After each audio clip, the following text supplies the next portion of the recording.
Did you ever think you would make it? I feel I'm so close I could taste sweet victory. I know this life meant for me.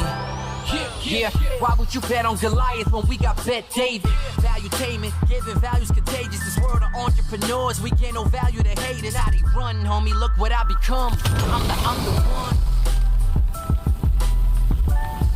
All right, episode 411. I got two big announcements I'll be making today. One of them will be right off the bat. The other one will be at around 9:30 mark, which is about 30 minutes, 25 minutes.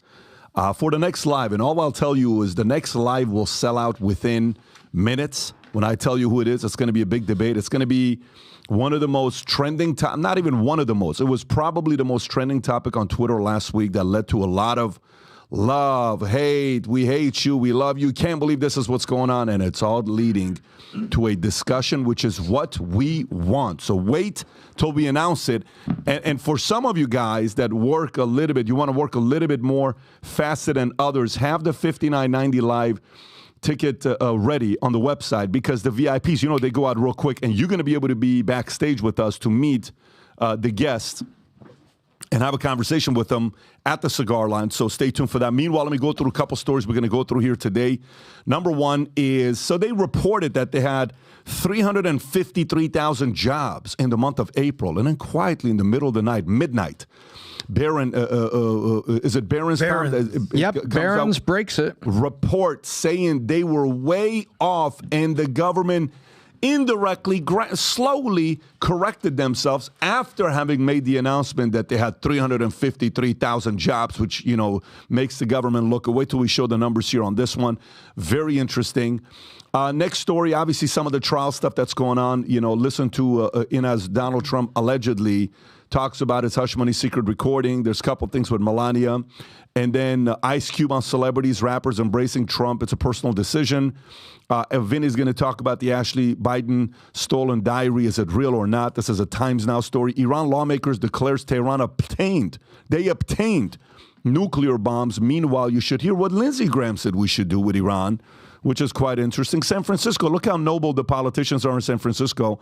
They're buying vodka shots for homeless alcoholics in taxpayer-funded program. So for some of you that are listening to this saying, my mayor doesn't do it, how come my politician, send an email to your congressman and congresswoman and mayor and say, how come you don't give us vodka shots like San Francisco does? By the way, that would be the funniest email if you sent to your congressman. Can you imagine you say what that? What about us? We want to have a shot. Hey, we need free happy hour. What kind of a city is it? I would love for congressmen to say, move, go to San Francisco, playing Ludacris song in the back. Anyways, okay. Get out the way. Yeah, that's right. Americans are raking up phantom debt, multiple job holders, primary job, full-time. Wait till you see the numbers. Record-breaking number. Tom will show you. Another stat came up that we have to talk about this. Remember during COVID when they were saying, look, American savings is at the highest it's ever been, $2.1 trillion in savings, and they're paying off their debt, and you're going to see people's credit card debt is going away. This is actually a good idea, UBI. And we said on the podcast, let's just wait a few years and see what American people do with their money. Because if there's one thing we know is that majority of the population does not know how to save. Majority of the population, they're professionals at spending money. But this data will absolutely shock you when we show it to you. Percentage of U.S. mortgages considered seriously underwater rises. UNC Chapel Hill Board votes to dismantle DEI programs, uses funds on campus police after anti-Israel protests. Melinda Gates is officially resigning as co-chair from Gates Foundation. Then you have suddenly there aren't enough babies. The whole world is alarmed. People are not having enough kids. It's funny. I have a story to tell about this thing here. And last but not least, discrimination may cause people to age faster and affect white people. Most studies suggest. I got a couple other things here that I want to talk to you guys about. One of the ones that Tom's got, is the GME and GameStop. What the hell happened yesterday, right, with the way the market was reacting to it? I think they stopped trading 4 times. Some say 2 times. Some say 4 times. And then at the same time, Vinny has an article he wants to read to you guys that has to do with Moderna and AstraZeneca did recently. Why? Why not? We don't know. We think you should do your own due diligence and talk to a health specialist to see what they would recommend to you. 100%. Right? People should go talk to science. Talk to a health specialist. Call your own doctor. Call your own doctor and do your own research. To see if it's And then I got some stats that I pulled up on homelessness in America, on which generation has the most homeless people in America. It's kind of interesting when you think about which generation. Then Bill Maher said something about COVID that I'm going to play for you guys that I think was prompted from a podcast that we did last week with Chris. Seinfeld said something in a speech that I think everybody here would benefit from. Literally, I think everybody watching this year would benefit from, because we need a little bit of positivity and messages. And I think Seinfeld's given it. And, he says, I'm done. I'm 70 years old. You're just getting started. There's a part that I think we all need to listen to. Here's one of the good news before I make the announcement to you. Number one, Candace Owens is officially on Minnect. If you want to ask Candace any questions, that is her QR code. Welcome her to Minnect. She's actually responding back to audio, and she's willing to do the video. Surprisingly, she just doesn't want to do the calls. But she's responding back in audio and responding back in video. She's on Minnect. One of these days when we have her on the podcast, we'll be launching it with her. But this is very big news. You can now ask Candace Owens any questions on Minnect. Anything that's going on currently. There's a bunch of different issues. Go to her Twitter account. Some of you guys are big fans of her. You can officially be in direct contact with her through Minnect. Having said that, let's get right into it. Rob, can you do me a favor and pull up the tweet about the savings? If you can go to the one I just tweeted to you about $2.1 trillion on what's going on. Can you go to the actual tweet first before we show this? Because the tweet is, just go to my personal account. The tweet is, so this organization that does research, they show data, which I love what they did. Just go to the bottom and let's read the data first. So zoom in onto that. Just go to their link. If you could just click on it, Rob. There you go. Shocking stat of the day. This is from Kobeshi Letter, okay? $2.1 trillion of excess savings has been wiped out of the U.S. economy since August of 2021. From March 2020 until August of 2021, $2.1 trillion in excess savings were built up after $4 trillion of stimulus was sent out. Now watch this. Every month since then, U.S. households have depleted their savings at a pace of $70 billion a month to a $72 billion, minus $72 billion in March of 2024 at the same time. So a lot of people would say, well, they're taking this money and they're paying off their debt. What's wrong with we're depleting it? No. U.S. credit card debt has risen from $330 billion to record $1.1 trillion, while the U.S. savings rates has declined from 3.5% to 3.2%. Do you know what this means? This means a fire sale is coming, because when people look at that chart, by the way, look at the amount of savings we had during COVID. We went from nothing in 2020. Look at the beginning of 2020. It's a screaming roller coaster. And it skyrockets. And then they started giving data about the fact that we're paying off credit card debt back to minus $72 billion is where we are. And obviously the buy now, pay later stuff is not helping out. But when somebody runs out of cash and savings, guess what comes next? Sale. A fire sale. And I'm going to talk about some of the other data that Tom's got a lot of commentary to give on this. But Tom, what do you think about when you shared this with me that I was blown away by this? Go ahead. So I've been seeing this coming, and this has been really scary. And what it means is, as COVID stopped, you have to look at the emotion of the consumer. As COVID stopped, you can come back out and play, you can travel, you can go to restaurants and things like that. And people got jobs back at restaurants. Those weren't new jobs. They just went back to old jobs. People started spending. And they forgot how good it felt to have the credit cards paid down, have a little bit of money in the bank, courtesy of the government. But to them, the emotion of the average consumer, apparently PBD, was this is free money.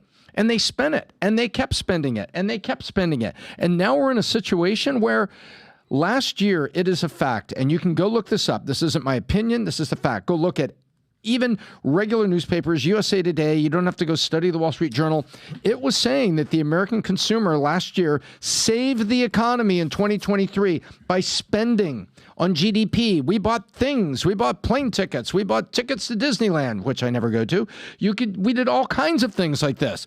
And we saved the economy last year because consumer spending in 2023 was crazy. But we were spending our savings, racking up credit card debt, using BNPL, buy now, pay later, in the fall. And now the American consumer is tapped out.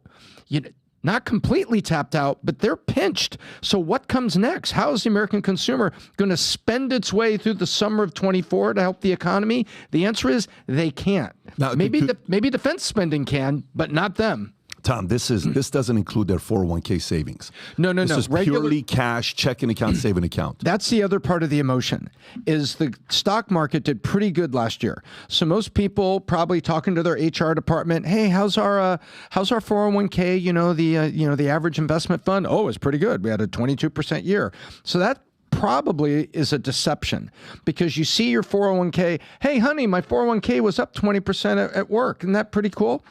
And then you look at your IRA. Hey, my IRA was up 25% because it was tied to the S&P and Mag 7 last year. Just average people using average index funds that are most of the time, those look pretty good. So maybe they see those and they feel pretty good, but they're spending the paycheck, and they are, as Adam used to say, save that money, and they're just living paycheck to paycheck now. It's a fact. Adam. Well, I still say that, save that money, despite the lack of people listening. You hit a key word, the American consumer. What's the root of consumer? Consuming. I would argue that you should be an American saver or an American investor. I keep things simple, the rule of 3.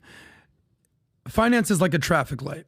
You're either red, yellow, or green. Most Americans, whether it was during Bush, whether it was Obama, whether it's Trump, whether it's Biden, 2/3 of Americans are living paycheck to paycheck.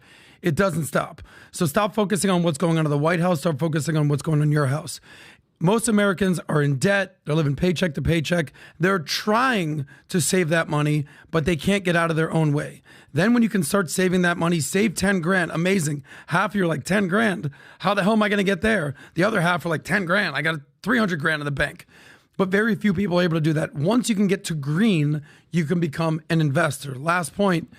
It's called personal finance for a reason. It's called personal responsibility for a reason. It's called self-reliance for a reason, because it's on you, bro. They say 80% of the people don't care about your problems and 20% of the people are happy you have them. Save that money. It's a great point there. And by the way, when you think about the basics of money, right, the basic principles of money, watch what happened here. So who else is going to be affected by this when you see savings going down? My dad, I've talked about this many times. My dad would say, listen, a man without savings is not a man. There's a part of a man that feels like he lost his manhood when you don't have savings. He said, always have money nobody knows you have. Not your wife, not your family, nobody. When we were about to go out of business, the insurance company, I had a money set aside that nobody knew about. That's what saved the business. No, I had $13,000 down to the last $13,000. If I didn't have that additional money, we are out of business. There is no valuetainment. There is no PBD podcast. I'm probably selling gym memberships right now somewhere. Okay, I'll be one hell of a gym membership salesperson. Don't get me wrong. Ridiculous. And by the way, if I worked at Lifetime, what is it, Lifetime Fitness, and that guy was changing in a woman's restroom, it would be a very different. I would have saved Lifetime Fitness $500 million. Planet Fitness. I don't want to get it wrong. Is it Lifetime or Planet? No, Planet. Forgive me. Lifetime, great gym, Chicago. I've been to it. It's great. Planet, you screwed up because you revoked a mother's membership because she didn't want her 12-year-old daughter who was shaking in a woman's restroom with a towel around her when a man came in. You chose a man over a girl that's 12 years old, and you lost $500 million. How the hell did I go on a rant that was from economy to gym memberships? Yeah. But here's the point. Savings-wise, watch what happens. How many people were begging to work from home? A lot of them. Well, when you give people cash and they pay off their debt and they're sitting at home and every company's worried about losing their employees, you can ask for work from home. But now savings is depleted. Guess what? What are you going to say? Hey, I'll walk out of the closet in the office. Can I just get a desk or something? Please. What's the point? Here's the point. Bullying on both sides is not cool. It's not bullying when employers bully. It's not bullying when employees bully. For the first time, we experience employees bullying employers during COVID in the most dark, deceptive, dirty way. I had a guy that we gave a raise to. We hired this guy at, let's just give a round number. This is not here. This is the insurance. This is Texas. Tom, you remember the story. We hired this guy, and we gave him a salary. I won't even say the number. So let's just say it's $50,000, okay? 2 months later, he comes and he says, I got an offer for another company. You got to bump me up to $80,000 or else. I'm like, is this guy joking? So but we need him. We can't get anybody at this time during COVID. So we went up to $70,000. 2 months later, he comes and says, I got another offer for $120,000. If you don't pay me $100,000, I'm leaving. I said, guys, this guy's gone. he leaves. The other company that he went to, he ends up not even working out over there, and he had to go to a different place. And then eventually people realize, dude, you're not a $120,000 a year person. You're a $55,000 a year person. Yeah. And you have to go back because you have to prove results. What this is doing right now when you see savings depleting to the numbers that it is, there's going to be a lot of desperate decisions being made. By the way, this leads me to a quick number here. We've talked about this before, but the level of delinquency on this concept here has to be talked about. Americans are raking up phantom debt that Wall Street simply can't track. This is a Bloomberg story. So, folks, listen up. Here we go. So the rise of phantom debt is through popular buy now, pay later. You keep hearing about BNPL platforms like Affirm, Klarna, Afterpay, which aren't reported to credit agencies, masks a true picture of American households' financial health. Tim Quinlan of Wells Fargo warns people need to be more awake of the rise of BNPL. BNPL's lack of transparency stems from a dispute between providers and credit bureaus, with BNPL companies resisting data disclosure, arguing it could harm customers' credit scores. Despite this, the market continues to expand, obscuring economists' understanding of consumer spending and debt. BNPL's allure of installment payments attracts consumers, but a Harris Poll survey reveals, ready, concerning trends, 43% are behind on their buy now, pay later payments, and 28% are delinquent on other debts due to BNPL spending. Insanity. Tom, thoughts on this? Well, first of all, there's a line in here that capitalist I am. BNPL companies resisting data disclosure, arguing it could harm consumer credit scores. It should harm their credit scores if they're already tapped out on their credit cards and BNPL wants to lend them more money. And BNPL companies, they want to make money. They want to loan the money, but they're saying, well, maybe we shouldn't. We don't want to disclose the data. We want to do a soft credit review because it could harm the credit scores. Guess what? The credit score is like blood pressure or temperature. It's a vital sign. Fair Isaac, FICO, all of that was a vital sign made to test one of the measures of financial health and capability for a consumer. So when BNPL companies say, oh, we don't want to do data disclosure, that might harm the credit score, it should harm the credit score because the consumer's borrowing even more money when they already have an average or poor credit score because of their credit card spending in the first place. And I think what we saw here on the Harris poll, this chart, which I think is up there, everybody can see this right now, Rob? Take a look at this. How many of these, and Adam, I'm asking for your opinion here too, how many of this is the consumer basically admitting they don't have financial education or discipline, spent more than I can afford, find it difficult sticking to a monthly budget, surprised by how much I owe monthly on BNPL. You couldn't take $500 for a TV, divide by 5 months, and realize that was $100 a month. How do you figure that? Falling behind on my other lines of credit, gone into debt, my spending is out of control. Look at this, like 3, 4, 5 of these are people openly saying they are absolutely incapable or not educated or out of control. It's, to me, this is a huge issue. I love it. I mean, you know, the fact that you're talking about this and seeing what's going on. Adam, you have some thoughts on this here. Before I come to you, I want you guys to see this number here that Rob just pulled up. Impacts of buy now, pay later. Users of services reported various ways the products hurt their finances. Number 1, 54%. Spent way more than I can afford. Of course. Number 2, worse off financially, 34%. Find it difficult sticking to a monthly budget. Surprised by how much I owe on BNPL. Hurt my credit score. Fallen behind on my other lines of credit. Gone into significant debt. My spending is out of control. People are going through it. But as much as you see a report like this, he said something earlier, one can say, it's not fair. It's BNPL's fault. It's Klarna's fault. It's all these companies' fault.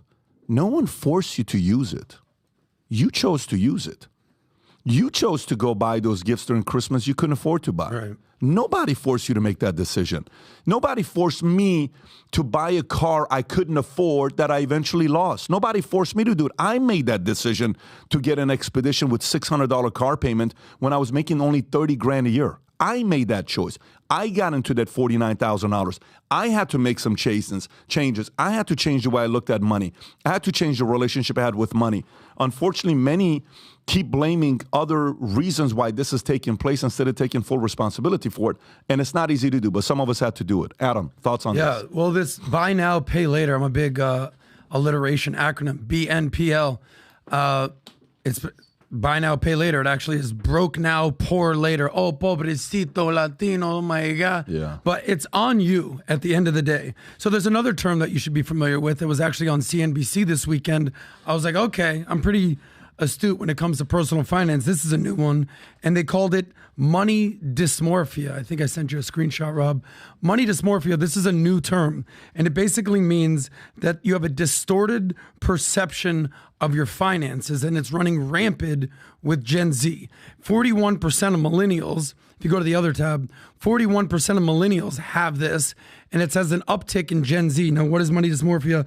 It's a disconnect between your actual financial well-being and what you actually perceive that you have, according to TikTok. Literally influenced by TikTok feeds. Thanks, China, for all your well-being. So we've seen the stats come out there. 2/3 live paycheck to paycheck. 50% of Americans don't have $400 for an emergency. 25% of Americans don't have $1,000 in savings. Only 50% of Americans actually invest. So the choice that you have to make is, do you want to be a part of the rich get richer crew or the poor get poorer crew? I chose, when I was broke as shit, get my mind right, then you get your money right, then the rich get richer. But like, so what's the end game for all these problems that you guys are saying? People aren't saving. They're doing the buy now, pay later. This is going to lead to something bad. I know you're talking about the fire sale, but overall, this is, increased poverty. The dependency is going to be on the government. The economy is going to be messed up. Housing is going to be messed up. This is a bubble that's going to pop. Am I right? So you're not wrong, because there's another story. Matter of fact, you're the perfect way to transition into what you're talking about here. We can go to page 12. Look at this here. Percentage of U.S. mortgages considered seriously underwater rises. What? This is not good, right? No. This is not good. So when you're seeing, because nobody thought it was going to happen now, everybody said, oh, this is not going to happen, this is not going to happen, this is not going to happen. Let me read this to you. So here we go. Seriously underwater mortgages in U.S. increased from 2.6% to 2.7% in Q1 of 2024. With Kentucky experiencing a significant rise from 2% to 8.3%, followed by West Virginia up to 5.4%, and Oklahoma from 5.5 to 6.1. Louisiana and Wyoming had the highest shares of seriously underwater mortgages at 11.3% and 8.8%, respectively, with states like Vermont at 0.8%, Rhode Island 1.1%. There's a reason for that. In New Hampshire, 1.1% exhibit the lowest rates. The proportion of equity-rich mortgages declined to 45.8%, marking a two-year low, with Kentucky experiencing a substantial drop from 35.4 to 28.7, along with South Carolina going from 40 down to 40 from 42.4, and Georgia to 43.7 from 46. Tom, what's happening here with these loans? Here's what's happening. So in certain markets, prices rose really, really fast, like Texas, excuse me, and Florida. In other markets, the houses went up more moderately. Remember that spike we all saw right after COVID? Well, interest rates were jumping up. So in the markets where the prices didn't go up too quick, guess what happened? People went out and bought houses. And this happened in the rural and moderate markets first. That's why we're seeing these stats in Kentucky, Oklahoma, West Virginia, Louisiana, Wyoming. So those people went out and they got 6 3/4 and 7% mortgages. Okay, those are expensive. And now those markets went down. And now those markets have gone down. And now those mortgages are underwater, but they're underwater at higher interest rates. Those people, guess what? Those people may not be able to refi. Because what do you need to refi, Adam? You need an appraisal. And if you can't get the appraisal to counter the value of your mortgage, then you're going to be stuck with that 7% mortgage while the value of the home has come down. So basically, the spike we saw after COVID, people went out and bought homes. And not a lot of them, because remember, overall home buying was down. But those that did, now that the prices are retreating, those mortgages are underwater and the amount of equity overall in mortgages, that's an equity-rich mortgage. Oh, my mortgage is only 50% because I have all this equity in my house. That equity is coming down. So we're seeing a moderation in prices, and people are about to get pinched, and they're not going to be able to refi their way out of expensive mortgages. So underwater mortgage means you owe more on the mortgage than the house is actually worth. Translation, on paper, your down payment is gone. Oh, damn. That's not good. Like let's say you paid $500 for a house and put $100 down. Yes. Now the house is, and you had a $400 mortgage. The minute the mortgage is $399, the minute the house is $399, the house is worth $1 less than the mortgage. And on paper, that $100 you put down, bye-bye. Yeah. Wow. No good. This is the problem I have with people that are buying houses. You think you could just blindly walk into a real estate investment, maybe like, I just became a millionaire. It doesn't work that easy. You know, there's a famous phrase, if it was easy, everyone would do it.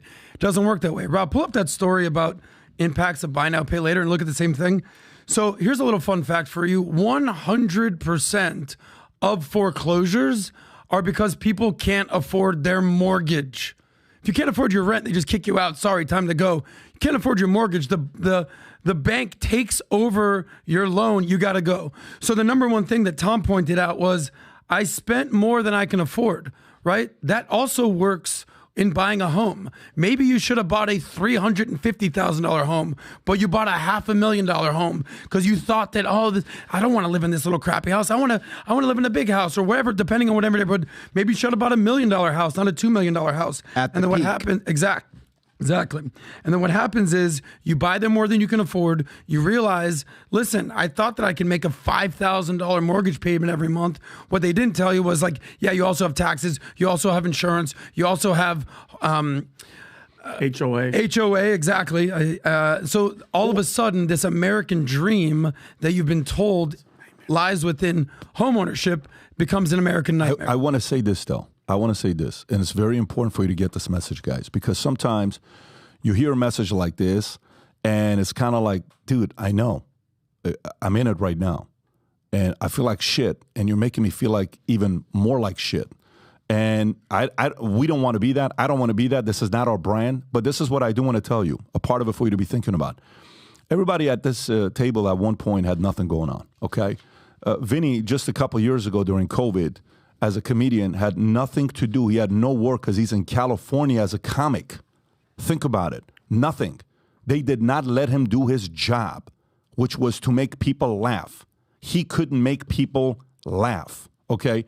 Adam, a few years ago, was living on the couch in Denver, Colorado. What was it, Colorado? Whatever it was. Yeah, 20 years ago, but I was broke as hell. I was my poorest friend, and then I had to figure it out. He had to figure it out, and he changed his life. He changed his ways, right?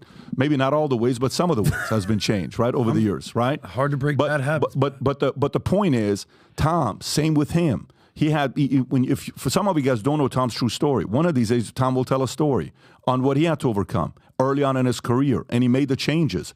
That's why sometimes the best part about, making the changes to get rid of arrogance, there are not a lot of qualities more unattractive than arrogance. Maybe somebody that's entitled, maybe somebody that's a victim, maybe somebody that wants to blame everybody, but arrogance gets kicked out of you, God willing, when you hit rock bottom and you lose everything.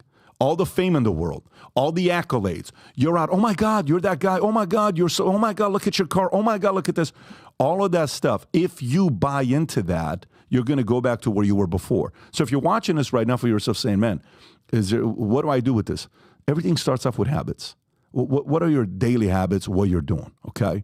What are you spending money on? Literally, go take your credit card and your debit card with you and your wife, sit down and go line by line on what money is being spent on and cut them off. Go on your iPhone. Do you know on your iPhone you can go manage your subscriptions on your iPhone? Do you know how many of us have subscriptions that we no longer do anything with, that we haven't used for a year, 2 years, 3 years, but you're still paying $10 a month, $8 a month. It's an app you downloaded, you forgot about. There's $9.99, $14.99, $29.99. You can literally go on your phone to manage all the subscriptions on your phone that you're paying for. Okay, it's not a challenging thing to do. One must sit down and go through all the stuff they're spending money with. And then the tough part is, I'm talking to this one guy who, at one point, he was a stud in his business, what he was doing.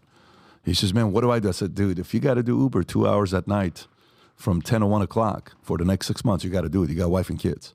Pat, you want me to do Uber? Nobody put you in this situation. You're in this situation. Yeah, you got to get out of it. You got to go Uber.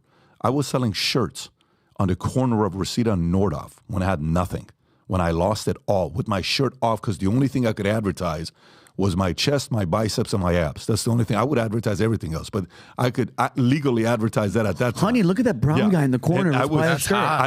My number one selling shirt wasn't United We Stand. That was my number 2 selling shirt. My number 1 selling shirt was Osama Yo Mama. Oh, really? Yes. This is right after night. I'm telling you, I would buy it in downtown for $2, and I would sell one for $15, 2 for $20, and people would buy it. That's how I was making my money to get out of it. So if you're going through it, you're going to have to do certain things that maybe goes against your, ego and pride, and it's going to really mess you up. But nothing is more important than you protecting your family and delivering on your promises. And that's what you and I are responsible for doing. We chose to be husbands. We chose to be fathers. We chose to be leaders. And a leader sometimes has to make some decisions and suck up his ego. It's not an easy thing to do for us, but we have to do it. Just want to add one thing, and quick shout out to Minnect, because as much as we're helping people, it also gives us the confidence to help you. But one of the greatest things I've learned from Pat is the concept of sequencing. Do this before you do this. Do this before you do this. Hold on, that's a Q3 thing. What are we going to do Q1? The famous, you got to walk before you run before you sprint before you do a marathon, everything like that. And what I found out is when I'm doing these consultations on Minnect, I walk people through these 6 principles of wealth. And 3-card Monty, you've ever seen it when they move like this, this? The rule of 3, like I said before with this traffic light, there's red, there's yellow, there's green. Often I find that people are investing when they should be paying off debt. Because they've been told, get a 401k, but you have a credit card debt of 22%. Stop investing. Hey, you should be saving, not investing right now. Hey, now's the time to invest. They're doing the sequencing all wrong, and it's just a matter of doing the things in the practical order. There you go. And a guy messaged me on Minnect. He says, I've 8 years straight, I've lost money on Forex, but I'm losing less money. Yeah. What do you think I should do? That's the question. I said, I'm sorry. Are you married? Do you have kids? How much money do you make? Why do you keep doing it? Who are you learning it from? Who's teaching you these courses? Mm-hmm. How much money are you paying for these courses? How much have you set aside for your kids? All this, and then he says, I make $90,000. I make $65,000. My wife makes $72,000. I'm in a challenging place right now, and I'm like, why are you trading Forex? I said, you have an income problem. Yeah. Go do something with that. Increase your market value within your business. Go learn new skill set so you can bring more value to the company you're working with. Do you got to do something to take? Everybody's trying to increase their net worth, but they're not trying to fix their spending, and they're not fixing their income. You need to increase your income to be able to do some of these other things. Anyways, so next thing I want to show you guys is a video, okay? And, obviously we're friends with him, so it's not like we have any issues with him. But Dave Smith, I'm a big fan of this guy. I think he's a super talent. And he's a stud. He's brilliant.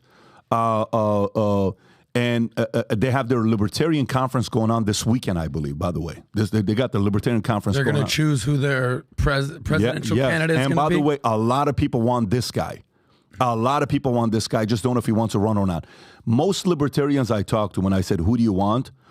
75% of the time they say Dave Smith. Yeah, for the libertarian community, they absolutely love him. He's a boss. I love him. He's loved by Joe. He's loved by many different people.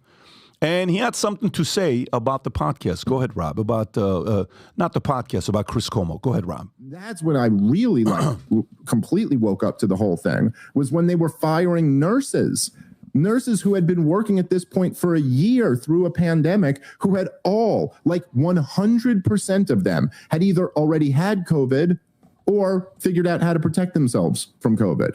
And it was just like, you're ruining people's lives again. And the people who were just the heroes, just the previous year, were the ones everyone was clapping outside their window at 5 o'clock for, and they were all making their dumb TikTok videos, and we were all supposed to be celebrating them for doing their job. And now you're fine to just ruin their lives because they won't take this next product. And anybody being honest through that period of time, so we're talking early 2021 now, should have been able to just see this whole thing for obviously what it was. And so, no, don't tell me it's like, you didn't know anything then. You were essentially, I guess Chris Cuomo is saying, we just made a lucky guess. We happened to be right and he happened to be wrong. Like, no, that's not what happened. We were being honest and looking at the information around us. You were lying through your fucking teeth to protect powerful people. That's the difference. Chris Cuomo, you're saying you're a journalist, dude. Well, that's the job. That's the job, to not just mindlessly repeat government propaganda, but to actually investigate it. And all it took was a little bit of suspicion of the government propaganda to run. And listen, again, we're not even talking about lockdowns here, where Chris Cuomo was absolutely terrible and was pretending to lock himself down while actually going out without a mask. You know, keep in mind, when Chris Cuomo got caught outside, this was when they were still telling you to wear a mask outside, okay? But this is a full year later we're talking about now with the vaccine. This is, if you weren't by 2021 skeptical of the government propaganda on this, you're not a journalist. You're a propagandist. I don't share text messages or DMs or anything like that, but Chris Cuomo has reached out to me before. We had a feisty back and forth. I'll just leave it at that. But hey, Chris Cuomo, if you really want to go on this, like reinventing yourself, rehabilitation tour, why not come through me? Let's sit down.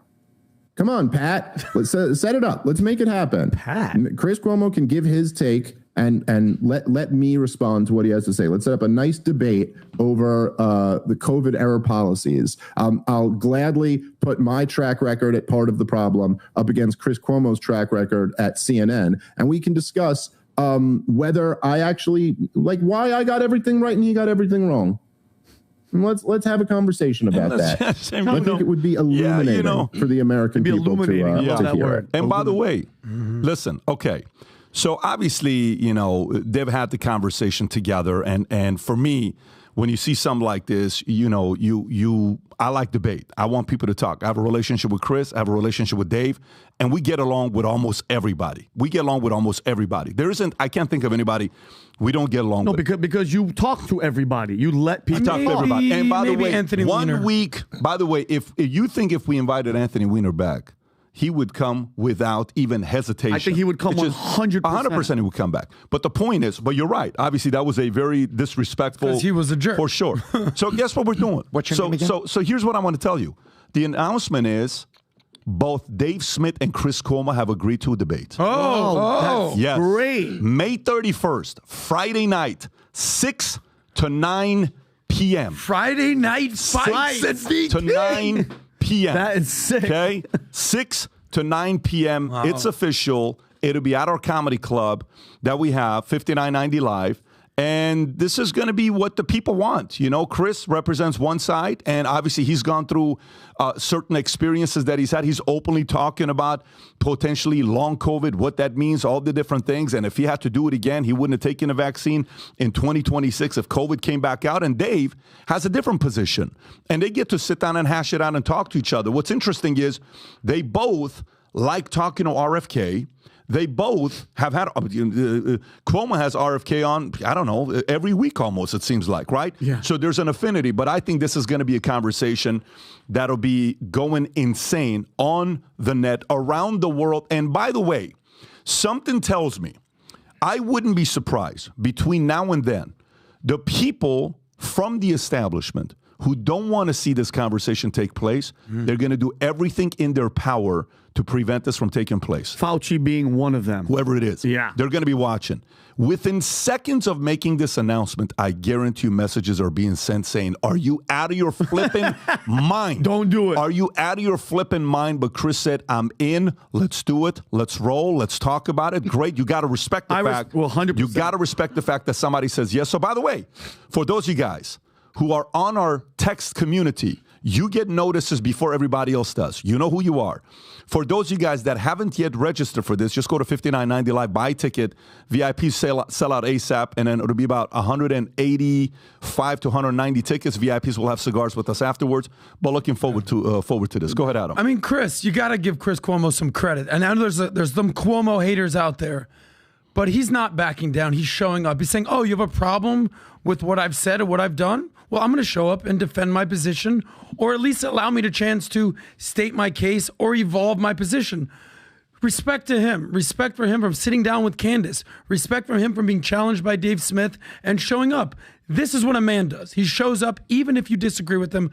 Got to give him credit. And I've sat down with Dave multiple times. I hosted a debate, Israel versus Gaza. He defended Gaza against Laura Loomer. Super smart guy. We know how we feel about libertarians. Great product, horrible marketing, but he's actually a great marketer. Well, that's one of those pay-per-view fights that you're not going to like try to download illegally. You're like, I'm going to watch this. I'm going to be there. It's gonna be come sick. to the event. At $59.90. Well, I'm just saying, people in general. For people who won't. By the way, this is a discussion.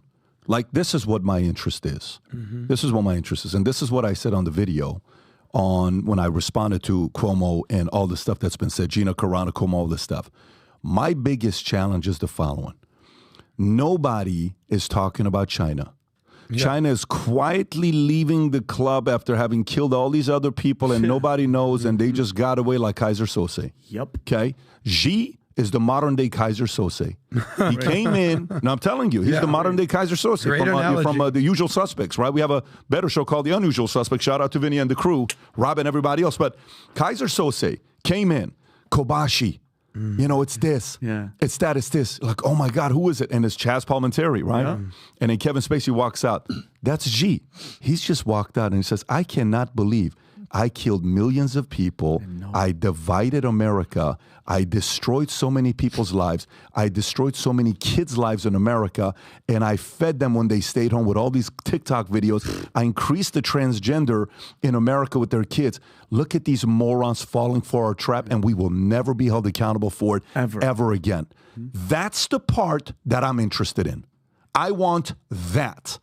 And I'm one that I haven't forgotten about what they did to the greatest country in the world, America, and many innocent lives that fell for them. And meanwhile, we realized during COVID, 85% of the prescription that we, the boomers, the American people, our parents, your parents use comes from China.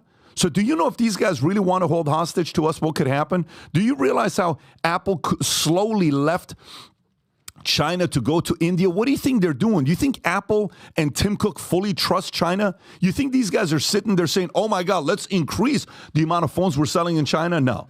But there's been zero accountability. Ray Dalio and I did a podcast together. How many years ago was it with Ray Dalio? That was probably in 2018, 19, 2018-19 when we had the conversation. Yeah. You know, there was a 10-minute conversation with Ray Dalio. You know what was the most heated moment with the conversation we had? Around China. They have to be held accountable. I don't like what took place. I don't like the fact that we used to have different kinds of debates. Now we have divisive debates. People actually hate each other. Like, people actually went through a moment of that. And that's not who we are. That's not what we're all about. But it was you. So I want this to simply be more of a discussion. I applaud both of these men for agreeing to do this. Both of them could have said no. They don't have to do this. There is no like, you better do this or else. Both of them chose. They chose to do this. I respect it. It's going to be fun. It's going to be respectful. I like both of these guys. I'm looking forward to seeing what's going to happen with this discussion. Real quick, the China thing. What a great quote. What a great phrase. From Unusual Suspects, do you remember what he said about Kaiser Soze? The greatest trick the devil ever pulled was convincing the world that he didn't exist. And just like that, boom, he's gone. The greatest trick Xi and China pulled off is that COVID came in and they started it. And it wasn't them. It was in a wet market. It wasn't us. And boom. Good luck, everybody. And the real question is, who were they in cahoots with here to have it happen and everybody kissed their ass? That's even a deeper question, because the one guy that held them accountable for trade and said China's going to do this and China's going to do that, all of a sudden what happened on election year? That virus comes out of a lab that we're testing the virus to gain of function research, and the main guy behind the whole thing, Dr. Anthony Fauci, is immune. He's going in front of Congress again, I believe at the end of this month. And guess, FYI, he has Secret Service protection protecting him as if he is in like a president, ex-president, which I think is ridiculous. He has to be protected because he knows what he's done. Well, I can't wait for this PBD, and I'm really, really happy that this is happening, because when you have got controversy and division, the way out starts with a conversation.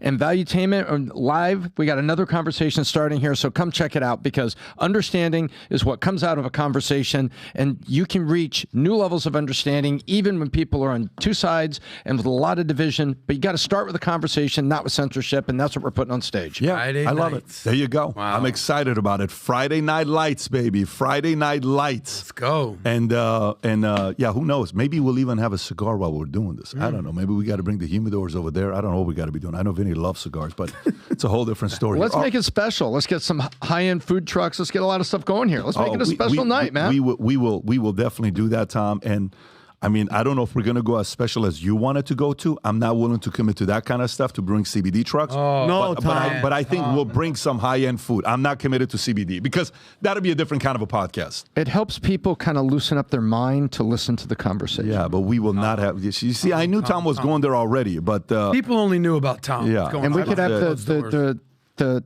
Oreo and chocolate milk truck. Yep.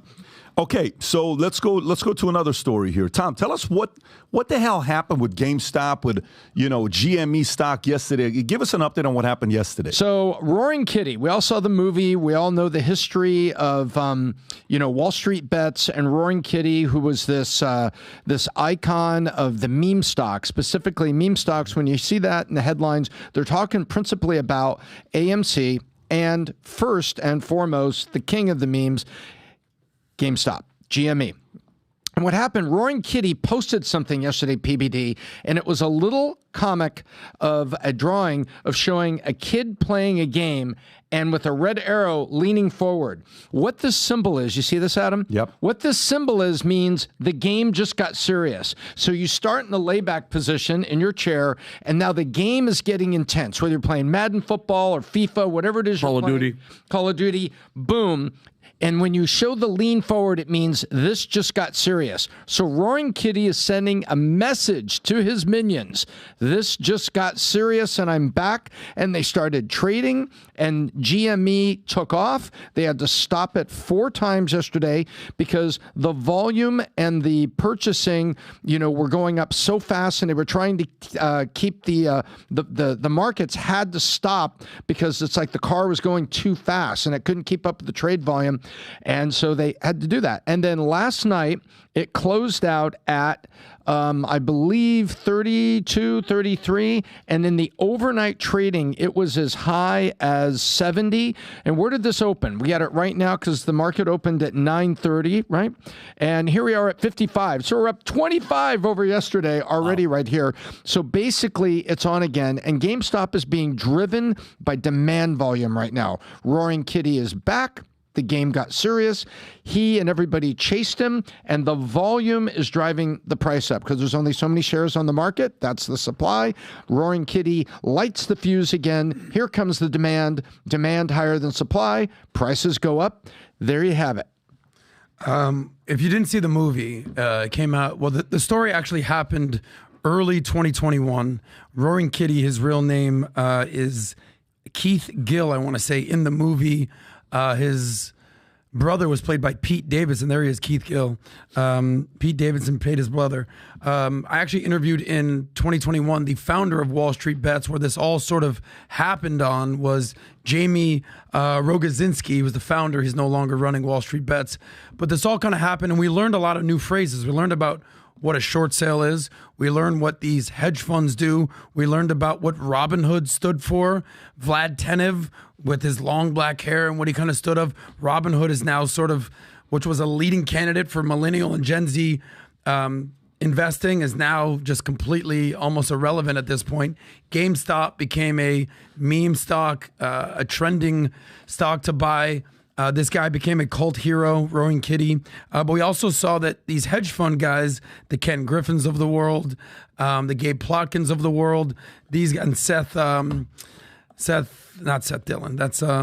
Rogen was Seth Diggin is the Bumble on B. Seth Rogen played him in the movie, lost millions and millions and millions of dollars. Because correct me if I'm wrong, Pat, when you do a short sale, the losses can be infinite. Infinite. Right? Whoa. You just, there's no stop. As the stock goes up and up and up and you short sell it, as the stock rises, you lose and you lose and you lose, and it gets seriously ugly. We saw Seth Rogen. Ackman got caught up in this, if I'm not mistaken. Was Ackman in it too? Yeah. Did Ackman get caught? Ackman's the one that lost a lot. There was somebody that lost a few $1 billion that had to call Ken another Griffin guy. and also Gabe Plotkin. They called Ken to bail him out because Ken had the real money. Yeah, exactly. So and then we when saw you're that short, when the clock runs out on your short, like a 90-day short, that day you're screwed. And we saw guys like Dave Portnoy just rail on Vlad Tenev about Robinhood. Now Andrew Tate did a tweet the other day about how he's doubling down on GameStop. So it's interesting. At the end of the day, this is not how you should be investing. This is sort of gambling. It's like going to the casino, but it's fodder, it's news, it's headlines, and it's evidently not going away. He's leaning in on it. Vinny, final thoughts on this. What's a stock? So you mean to tell me, well, I concur with everything that you guys have been saying. So you mean to tell me just a guy just can randomly put a meme of any stock? Like, let's say he didn't pick GameStop. Let's say he picked whatever and just puts a meme and says, hey, guys, go buy it. Everybody's going to go buy it and it's going to go up. Have you heard of shit coins in the answer in the is crypto yes. And Roaring Kitty was that guy, but he's an influencer people are willing to follow. Yeah. And yes, a guy can do that. And if enough of a crowd follows, this is what happens. So what I'm saying is, but let's just say that you have a stock right now. What's to stop a company from going up to this Roaring Kitty guy and go, hey, in a couple months, do us a favor. Here's $10 million. Go put a meme of a guy leaning forward in something, whatever, to make our stock go up. Who's going to stop them? Bro, look how many views this thing got. Did you see it? 25 million. 24 million So you feel me, views. Pat? Like, let's just say you have a company that does, whatever, these signs. If Roaring Kitty does another meme and says, guys, buy this, what is that? Well, I'll tell you, the number one thing that anyone can have is their reputation. Yeah. This guy has earned the right to say, listen to me, because he has two things that are irreplaceable: authenticity and credibility. They trust him. So good luck getting Sam Bankman-Fried to advocate for your new company, or the Fire Festival guy. Yeah. This guy's earned the right to say, listen, guys, I know what I'm doing. Follow me. I got your back. Let's roll. Well, why can't Nancy Pelosi take a page out of this book? Why can't Nancy Pelosi start posting memes so we can make $150 million? Well, there actually is a Nancy Pelosi tracker. Adam, isn't there a Nancy Pelosi? Yeah, of course. Stock tracker? Yeah, come on, tracker. hey, Nancy, if you're listening, hook a brother up. Like, what are you doing? Again, reputation, credibility, and the authenticity. And by the way, Sam Bankman-Fried is like now that. in prison where he's known as Samantha. So Samantha Bankman. That was actually good, Tom. Good. Okay, so there you have it. So the GameStop folks, the one thing about them is, man, I mean, how do you not learn your lesson that these guys are around and they can't stand you and they want to do whatever they can to hurt you? Very simple. So these rebels with a cause are not going away. Okay, so let's listen to what happened in the as Donald Trump allegedly talks hush money. Rob, if you have the video clip, if you can play that of what just happened here, go for it. So we got served from the New York Times. I told you this regarding to unseal the divorce papers with Ivana.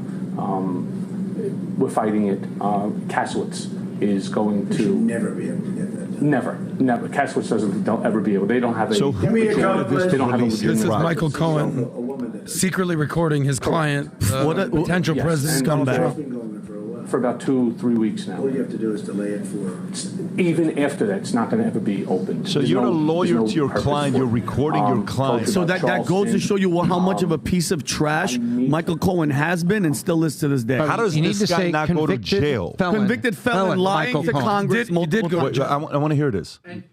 For context, We can't, I can't hear you. We can't hear Mike. you, Rob. see if I'm on now. Okay, go for it. For context, the first 2 minutes of this clip is Donald Trump on a private phone call. So Michael Cohen's in the room recording his client on a private phone call, and that becomes court record because then he also talks about the hush money in this clip. But it's still wrong. Oh yeah, absolutely illegal. But he's taping his client on private phone calls with other individuals. So wait, is that disbarable? That has to be you could get. Well, he went to jail. Yeah, but the hell with him. He should have been disbarred. Well, go I ahead. don't think he's practicing law at this point. Correct. Yeah, he's on So- TikTok. Yes, and it's all It's been going on for a while. for about 2-3 weeks now. All you have to do is delay it for.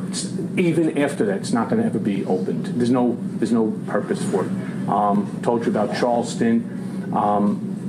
I need to open up a company for the transfer of all of that info regarding our friend David.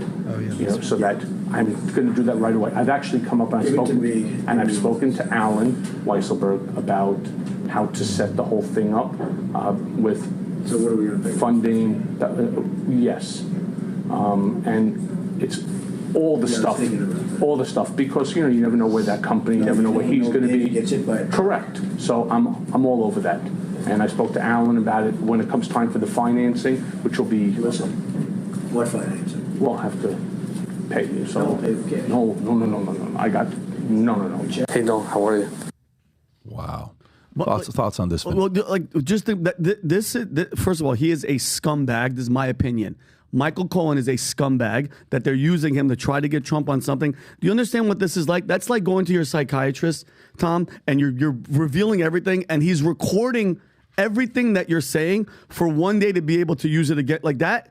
That is the most immoral, disgusting, like just shows who his character is. You said he's a convicted, how many times? Like, because he went to jail. He went to jail I don't for know lying the to counts, Congress. but it is accurate to say he's a convicted felon. Yeah. And it is. And there are reports in the New York Times, and I haven't seen, no one's published the contract or published the proposal, but supposedly right now, he is out there shopping like a reality show. And he's using all this material, supposedly, as a package to get a TV show and to make money, which is legal to do if he sells it while he's in prison. It's legal to sell his biography. It's legal to sell this. But he's trying to make a buck off of this, if these reports are true, that he's out there trying to sell it, which is not really surprising and kind of in line with his character, but it just shows you the level of the guy he is.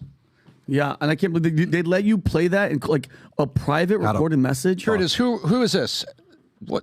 Yahoo Entertainment. Yahoo Entertainment is reporting it. Fixer Michael Cohen is shopping a reality show a la The Apprentice. You know, while he's testifying against the former president as a convicted felon. And you know the name. What a beacon of humanity and a citizen example this is. And you know the name of the show. It's called The Fixer. So he's leaning into his role of being this dubious, shady, bad guy that will Is he flip married? on his client. And does he have kids? Yes, he's married with kids. Yeah. He's still married. Yeah, I remember him giving an interview years ago about my family, my kids, my wife. Yeah, I don't know if they're still together. They should be proud. Hold their heads up high. But it just, everyone thinks that it's all about Stormy Daniels and the sex and the allegations. And you saw that even Bill Maher basically fact-checked her. He interviewed her in 2018, and she's like, listen, it was completely consensual. There was no issues. And now she's saying, I don't know why I did it. I felt weird. Exactly. And then he basically rolled the tape, and he's like, well, you said this. You lied. And now she's basically saying he's bigger than me. He's stronger than me. He locked the door using all the buzzwords from the Me Too movement. I don't know if you can play this clip, but it's more than just Stormy. There's a cast of characters here. There was also McDougal. What's her name? Kathy McDougal. Karen McDougal. Actually, gorgeous girl. She was a playmate. She was a playmate of the year. You look here. Breaking news, guys. Allegedly, Donald Trump cheated on Melania. Allegedly, Stormy, Karen McDougal.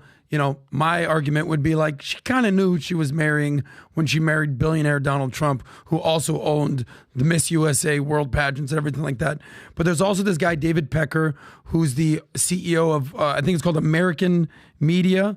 They own tabloids like the National Enquirer.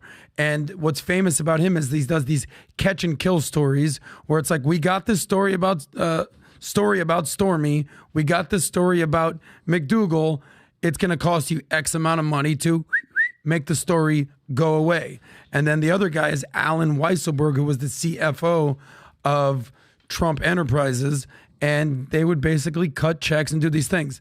Here's the thing. At the end of the day, there's nothing really illegal about this. You might say that it's shady. You might say that it's immoral. But paying off people hush money, I don't think that's illegal. We're about to find out. Like, what did Vivek say yesterday? That if you reverse engineer the story and if you do it the other way around, then they basically proves that there's nothing wrong with that. So if you actually reported the money that you spent on the hush money as a campaign contribution, like, they're going to come after you either way. Yeah. So we're going to see what happens here. We know that Eric Adams is ready to lock up Trump. It's all, I think, a lot of smoke and mirrors here.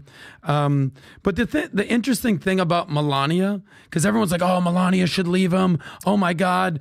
She even came out and said that she deemed his lewd comments locker room talk. You know what's funny about Melania? There's the famous song, Stand By Your Man. Yeah. She's still with him. Good. Now, they got married in 2005. They're about to have their 20-year anniversary, she's still with him. And he's running again in 2024. She's still with him. They have one child, Barron Trump. You've spent a lot of time with Barron. Funny, quirky, good dude. But here's what's interesting. You know how long he was married to Ivana Trump for? 1977 to 1990. 13 years. She's the mother of Donald Trump Jr., Eric Trump, and, allegedly the favorite child, Ivanka. You know how long he was married to his second wife, Marla Maples? Only 6 years, 1993 to 1999. They had the daughter, Tiffany. So as much as Melania, oh my God, I can't stand him. Oh my God, are they sleeping in separate beds? All the stories, they're about to have their 20-year anniversary, and she's sticking with Trump. Gotta respect it. Okay. By the way, for people who have been married and are married, marriage is very hard. And especially then being married to a figure like him, with the reputation like him and the personality like him. Melania didn't marry someone she didn't know who he was. So it's not like, oh, I'm marrying a saint. And no, she knew who she was marrying. Yeah, he had a reputation of being a guy who loved women in New York and all over the place. And so sometimes when you marry somebody like that, that comes with the territory. Tom, you were trying to say something here. Yeah. The phrase hush money is a sensationalist headline term. What it is an NDA and a settlement and a release. And it happens every day. When you have a small business and somebody's upset and they have a fight and you have to say goodbye to an employee and you say, I'll tell you what, we sign a mutual release. I'll give you 1 month with medical and you go away. That's a settlement, an NDA, and a release. So technically, that's hush money. But you don't talk about us, you don't talk about you, because it's all for the best. Employee goes off to get another job, company goes and continues. Sometimes companies have situations with an executive, behaving badly. The settlements CBS did on Les Moonves, you could call them hush money. It happens all the time. And they are taking one instance of something that is on a scale of 1 to 10, about a 1 or a 2 on this scale, and it's being blown up because it's a political hit. This happens a lot, and I think we need to get over it in terms of the sensationalized part of it. And America, look at it for what it is. This is a political hit, and these things happen all the time. Rob, do you have the clip of when he comes out and starts talking about the polls? Do you have the clip when he comes out? He literally comes out and starts talking about the polls. I'll read it to you. Trump leads in 5 key states as young and non-white voters express discontent with Biden, okay? You'll find a clip. He's just coming out. It's literally coming out the courthouse. So recent poll by New York Times, Siena College, and Philadelphia Inquirer revealed that Donald J. Trump leads President Biden in 5 critical battleground states, ready? Michigan, Arizona, Nevada, Georgia, and Pennsylvania among registered voters. Trump's lead underscores a significant shift in demographics, with him winning over more than 20% of black voters and essentially tying Biden among 18 to 29-year-olds and Hispanic voters, despite them largely favoring Biden in 2020. While Biden maintains lead among registered voters in Wisconsin, the race is tighter among likely voters, indicating a challenging path to re-election for Biden. Additionally, dissatisfaction with the economy and the cost of living remains high, with over 50% of voters considering the economy poor, despite recent stock market gains and cooling inflation. The polls are highlighted as a desire for change among voters, with nearly 70% expressing a need for more changes in the political and economic system. Tom. Well, you know what? The Democrats crowed when they said we really didn't, and they did. You can find the headlines of it, where certain Democrat strategist says, all we have to be is not Trump. Remember that? Remember that run, Vinny? Yep. Oh, all we have to do in this election is be not Trump. Isn't it freaking interesting that now a percent of voters that had voted for Biden, that are liberal, now leaning center, that now they're voting for not Biden? Yeah. The smart voters are looking at who's best for the economy, who's going to be best at the border, who's going to be best on defense, who's going to be best on draining the swamp. And you don't think that Trump's got a different cabinet coming? You don't think he's got different programs coming? Then you're crazy. And guess what's happening? People are seeing it. They're seeing through the ruse. And now the crosstabs on all these polls, and what the crosstabs is exactly what Pat just read. When you read into the polls and you say, okay, big poll, 54% this, 48% this. Okay, what's in the poll? Let's take it in. The crosstab is who is in the poll and what are they saying? And guess what we're discovering? These young people of color are saying, you know what? I don't like what I bought. I want to return it. I bought Biden.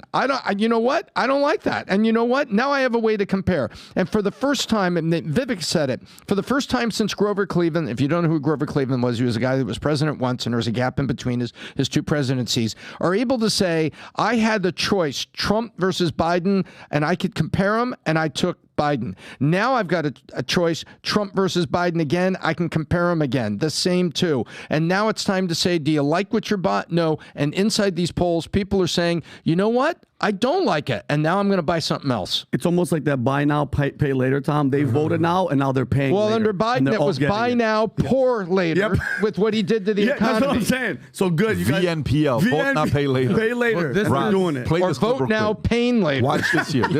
He's coming out of the court, and watch this. Go ahead and play this. They're doing great. They've kept me here for 3.5, 4 weeks instead of campaigning, and yet we still have the best poll numbers. Just came out in the New York Times, as we discussed before. Mark, they're doing great. They've kept me here for. He's following. He's following, and the audience in a marketplace is realizing.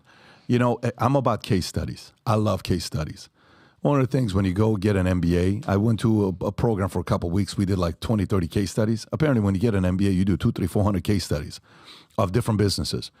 Imagine the case study they're going to do of the 2016 separate case study, 2020 separate case study. And by the way, these are 3 separate case studies. Let me explain it to you. 2016, guy who's a non-politician, billionaire TV guy comes and beats the person that everybody thought was going to be the first female president of all time, which is who? Hillary Clinton. What a case study. 2020, COVID, Biden, record-breaking, 81 million votes. Whatever. Case study. One guy's going out, 50, 60, 80,000 people during COVID are showing up. BLM protests. The other one's showing up, 22 people are showing up.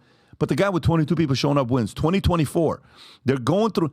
This guy is going to have the top 3, you know how you look at UFC and the biggest pay-per-view tickets ever sold? It's what, 3 out of 5 or 4 out of 5 is who? Conor McGregor, right? Of course. Mm-hmm. And then you go look at boxing, 4 out of 4 biggest pay-per-views ever sold. You know who it is 4 out of 4?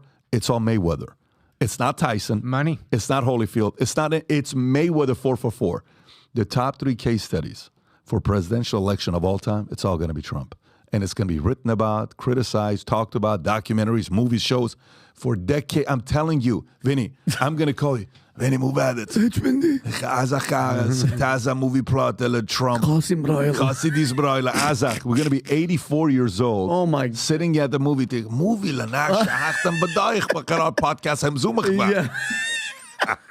And Can you translate that for us? Well, just we're gonna be like, dude, can you Americans? believe it? They're making another movie about Trump. Let's go. I'm like, oh, my back hurts. But he makes a great point, and it's like, but the tactics of the left, every single thing has backfired, and they've had this 4 years to basically show the world, hey guys, to hell with Trump. He was gonna destroy everything. Look at what we've done, and then now this case study that you're talking about for 4 years. 0, absolutely nothing. They've bankrupt us. They're giving money all over the world. We have no security. Economy is shit. Houses, people are struggling. And I just hope they let this be a fair and free election, because to me they seem way too calm. Because when I see the polls, and I'm not a big poll guy, strippers or whatever, but when you see 48%, it's neck and neck. What the hell are this 48%? What are you? Are you blind? Are you stupid? I don't understand. How is it a neck and neck race? Unless you're the top 1% and you're chilling, which that doesn't make up the 48%. What are you talking about? Are you that blindly loyal to a shitty party that doesn't give a damn about you, doesn't give a damn about the country? I just don't understand. I'm Not confused. all of them are. That's what Pat read in those numbers. Not all of them are. Some of them are getting smart, and you should give them credit, Vinny. They're coming across. They're coming across slowly, unlike the border where they come across fast. But that's probably one of the issues of the election. Yeah. But there are people coming across back to the center, and they're saying they don't like it. So your question is correct, 100% correct. But give credit to the voters that are coming across and tell them to bring their friends. Well, this is the beauty of America and the beauty of democracy is it allows you to be bipolar and allows you to have buyer's remorse. I know Vinny still can't comprehend that elections are close in America. It's crazy to me, but you'll figure it out. But it's a race to the bottom. Trump's at 41, Biden's at 40. Breaking news, y'all. It's going to go into October, November, and there'll be some sort of October, November surprise. But the swing states will tell them all. There's 100,000 people in America that decide elections. They all live in Detroit, in Philly, in Madison, Wisconsin, in Nevada, in Georgia, in Macon County. Like, that's who runs America. We all know that certain people are going to vote right and certain people are going to vote left. It's all about convincing the people that shift from Bush to Obama to Trump to Biden to go back to Trump to come back here. But that's the beauty of America.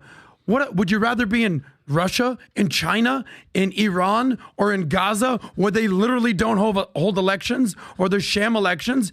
It allows you to have buyer's remorse. And we all know that the single most important issue for the Democrats are abortion and the threat to democracy. And on the right, it's basically the borders, safety, security, and the economy. But the odds are in Trump's favor. He's still slightly ahead of Biden. 2 weeks ago, it was I think if you bet $100 on Biden, you'd win $125. That's a 5-4 odds. Now it's 11-10. So meaning if you bet $100 on Biden, you win 110. Trump is even money. But Trump is like, you saw Ice Cube just come out and say something. Trump's like an ice pick. He's picking away at certain voters. He's picking away at blacks, at Latinos, at independents. He's picking away chip. And the way that politics works, it's a coalition by addition. And the Democrats have always been a big tent party. Everyone's coming in. But it looks like, based on what Biden's doing, there's going to be a rain out and people are leaving the tent. But I'm shocked that you're shocked that I think it's a close race. And I guess I understand close races, but in the history of the United States presidential elections, has anything been this big of a shit show? Here we go. No, I'm being dead serious. Has it ever been, Adam? Has it ever been? Vinny, it all depends on who you ask. If you're living in a bubble and you're only speaking with a certain ilk of people, then you're immune to the fact that other people have concerns. Here's the reality. Go ahead. I know you're not a big poll guy. Yeah. Just look at the polls then. No, and then you can become a poll guy. The same polls with Hillary? You mean those same pollsters? Because I'm asking you, you still haven't answered my question. In the history of the United States of America, has it ever been this big of a shit show, meaning from 2016 to right now? All the shit surrounding what they've done to him, all the cheating, election interfering, the fraud, the jail, the trying to... No. It's never been like this. And for half the country to be like, yeah, to hell with that guy. I can think of a few times that it kind of got uglier than this. I don't know. In the 1860s, there was that little war between the North and the South. It got pretty ugly then, Vinny. I'm talking about. But then in the 1960s, exactly, when Tom was there, when Tom was growing up in the 1860s, it was ridiculous. Yeah. Him and Lincoln. Where was Tom when Lincoln got assassinated? I did not hear Lincoln say the Gettysburg Address. I was in the restroom. In the 1960s. We don't need to raise our voices. Tom, give me your thoughts. Respond to Vinny. So what Vinny is talking about, he says, hey, I'm confused. And it's kind of what I was saying to you a minute ago. You say, I can't believe it's this close. Well, it is this close. It is. But when you look at the states that are outside of this, it's not that close. And you look at the swing states, it's increasingly not that close. Vinny, what it takes for it to be that close is large, entrenched masses of liberal humanity in California, New York. That's a national poll. And by the way, have you noticed how few, and I'll tell you, Vinny, the Electoral College, we add up all the states, we elect a president, right? Yes. And then other people say, well, screw the Electoral College, it should be the popular vote. Yeah. Let's just do the whole thing. Have you noticed how few liberals are talking about the Electoral College over the last 60 days? Try to find the stories. There's only a few of them, very few of them. You know why? Because they don't want it either way, because they're staring into the headlights of a loss. As long as they want to get rid of the Electoral College. Because the Democrats win the popular vote every single time, but they lose the Electoral College. Well, not every single time. It happens. It's happened recently. When's the last time that the Republican won the popular vote? But it's find that out. Yeah. Well, Tom, I'd here's the love to thing. know. Tom, it's just odd to me, and we keep talking about the case study of Donald Trump and the case study of Biden for anybody. I don't give a shit about the loyalty to the party. For anybody to go, well, Joe Biden, you have no idea what the hell you're talking about. You just hate Trump, so you're going to vote for Biden because nothing. If you could tell me one positive thing that's happening in this country, I'll shut my mouth. One positive thing. Nothing is going right. So it's just odd to me. It boggles my mind that people are still like, Donald Trump. It's a case study. You already know who's better by far. It's not even a close by comparison. So it just drives me nuts, Tom. That's it, that it's ever going to be that close. For some people, Vinny, you're right. But for some people, they're just entrenched and logic takes a holiday until they feel the pain personally. And we're seeing people making videos. We're seeing amazing videos coming out of people that you wouldn't think would be speaking this way, that are giving chapter and verse of what they're personally experiencing. You're right. You know what? That's why people are listening to this podcast. That's why many people are listening, because we're opening up to the center and we're putting things on the table that they haven't seen before. And Vinny, I'm with you. Like I'm genuinely with you. I understand your frustration. I'm happy to be here for the intellectual intervention of Vinny with politics and polling.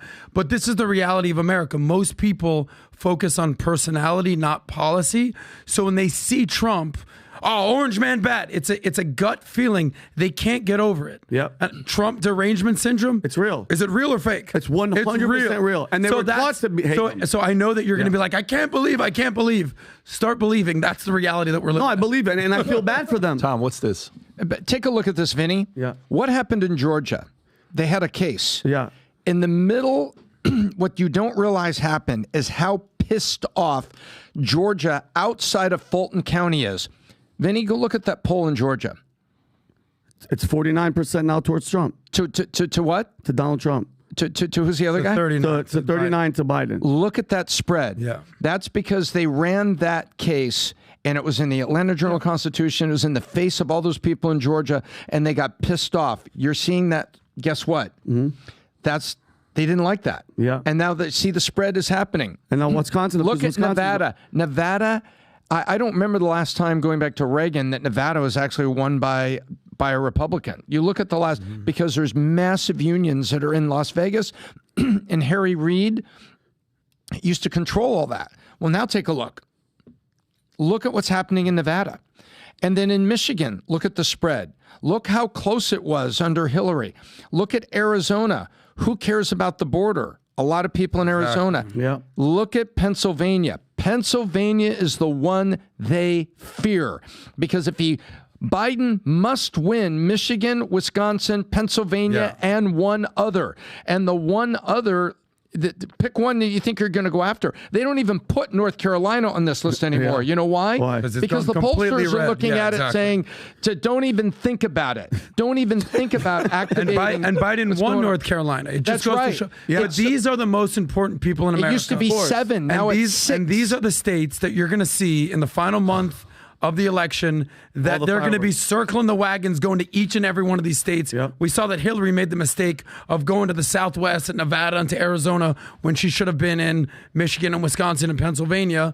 And let's see if Biden makes that same mistake. I believe Pennsylvania will determine the election, because I believe that North Carolina, Georgia, and Arizona are a done deal unless something really weird happens. And it also has the most electoral votes out of any of these states. Well, yeah. And by the way, if you were to look at the map, I should do something on polling and kind of break all this down. Because right now, right now, Trump's within like 8 electoral votes, and they all know it. And Pennsylvania puts it over, whereas Biden needs to get the 3. He needs Wisconsin, Pennsylvania, Michigan, and one other, and he doesn't have it. So we'll see. This is the part where Trump is getting out there and talking about the fact that he said he's in Jersey. He's giving a speech. He said in Jersey, he said, I think I wouldn't be surprised if we win 50 states. Now, he's a salesman, so he's selling. And he's selling all day long. Winning 50 states means you're winning California. You know what it is to win California? It's Tom, Rob, is this the one or no? This is where he talks about flipping New Jersey. Yeah, can you play this? It's actually hardest to flip Hawaii, by the way. Oh, really? As you can see today, we're expanding the electoral map because we are going to officially play in the state of New Jersey. We're going to win the state of New Jersey. This guy's wild. 100,000 people. But I'm telling you, this is going to be one of the greatest case studies ever. 3 of them. I don't think people fully realize what we're in right now because we're in it. When you're in it, I used to tell my guys all the time, I'm like, guys, we're trying to build an insurance company, and we were in a very, very hard, tough season. Very. Like, we are like, I don't know what's going to happen in this season. I said, just trust me on this. You're going to miss this season because the season's going to go very quickly. You're going to be rich. I said, and when you become rich, from there on, you're going to talk about these seasons, right? Meaning, right now, in this season, it is insane. It is dark. It is nasty. It is ugly. But 5, 10, 15, 20, 30 years from now, they're going to talk about the season. Play Ice Cube's clip. Let's see what Ice Cube's saying here. Go for it. Do you think that we are seeing waning support for President Biden? What can you tell us about the black community and the voter out there who's watching such a divisive situation going into the 2024 election, Q? Well, everybody's different, so there's really no way to kind of put your finger on what everybody's thinking. But I know a lot of people see billions and billions of dollars going everywhere, but in the hands of, the people that help build this country. So, I think that's a factor. I think all politicians have to deliver, no more lip service. I don't think people are going for that no more. People want results. And if you don't give results, then, your popularity, your approval rating, all those things start to wane. Mm-hmm. Well, you're right. We've got money going to Ukraine, money going to Israel. You've got money going to young people in the form of, this administration wanting to forgive their student loan debt. And yet the black community, the Hispanic communities are wondering, why they can't get a leg up. What needs to happen, Q? I think it needs to be a change in philosophy. It's cool to try to help the world, but Americans need help here. If you look around, cities are struggling everywhere. People are struggling. And it doesn't look like it's getting any better. It looks like it's getting worse. So, I think that alarms everybody. And, when people are alarmed, they want to make a change. Yeah. By the way, so what's his name? Cuba Gooden tells me a story. He says, when I'm on Boys in the Hood, he says, it's the first gig I get, right? He says, and they tell me it's going to be with Ice Cube, okay? And Ice Cube in 1988 has the album that comes out Straight Outta Compton, I believe. Can you check to see when, Rob, you should know when Straight Outta Compton came out. What year was it, Rob? Tom or Rob? Yeah. What 19? No. Straight Outta Compton. Which one is there? Type in Ice Cube's first album. Ice Cube's first album. What year is it? Is it? What year is it? Zoom in. America. Go to the right. See if Zoom in shows what year it is. Okay, 1990. Okay, so and they're shooting the movie right around that time, and Cube is tough guy, right? Like Cuba Gooden Jr., right? And Cuba says, I go to Ice Cube and I say, yo, O'Shea, what are we going to do with this movie? He says, come here. I said, well, I said, come here, I got to tell you something. He says, you don't call me O'Shea. You call me Cube. Moving forward, you don't say O'Shea again. Ever. Okay? And he says, from there on, I called him Cube. And he says, there's a scene, which is hilarious. He says, Cube comes and says, look, man, I need your help. Cuba's like, what do you need your help with? He says, well, my brother dies. I don't know how to cry. I'm not a crier. What do I do in that scene that they want me to cry? Because I'm the kind of guy that just doesn't cry. Yeah. And he says, why don't you think about all the homies you lost? Yeah. Okay? He said, that's all you have to say.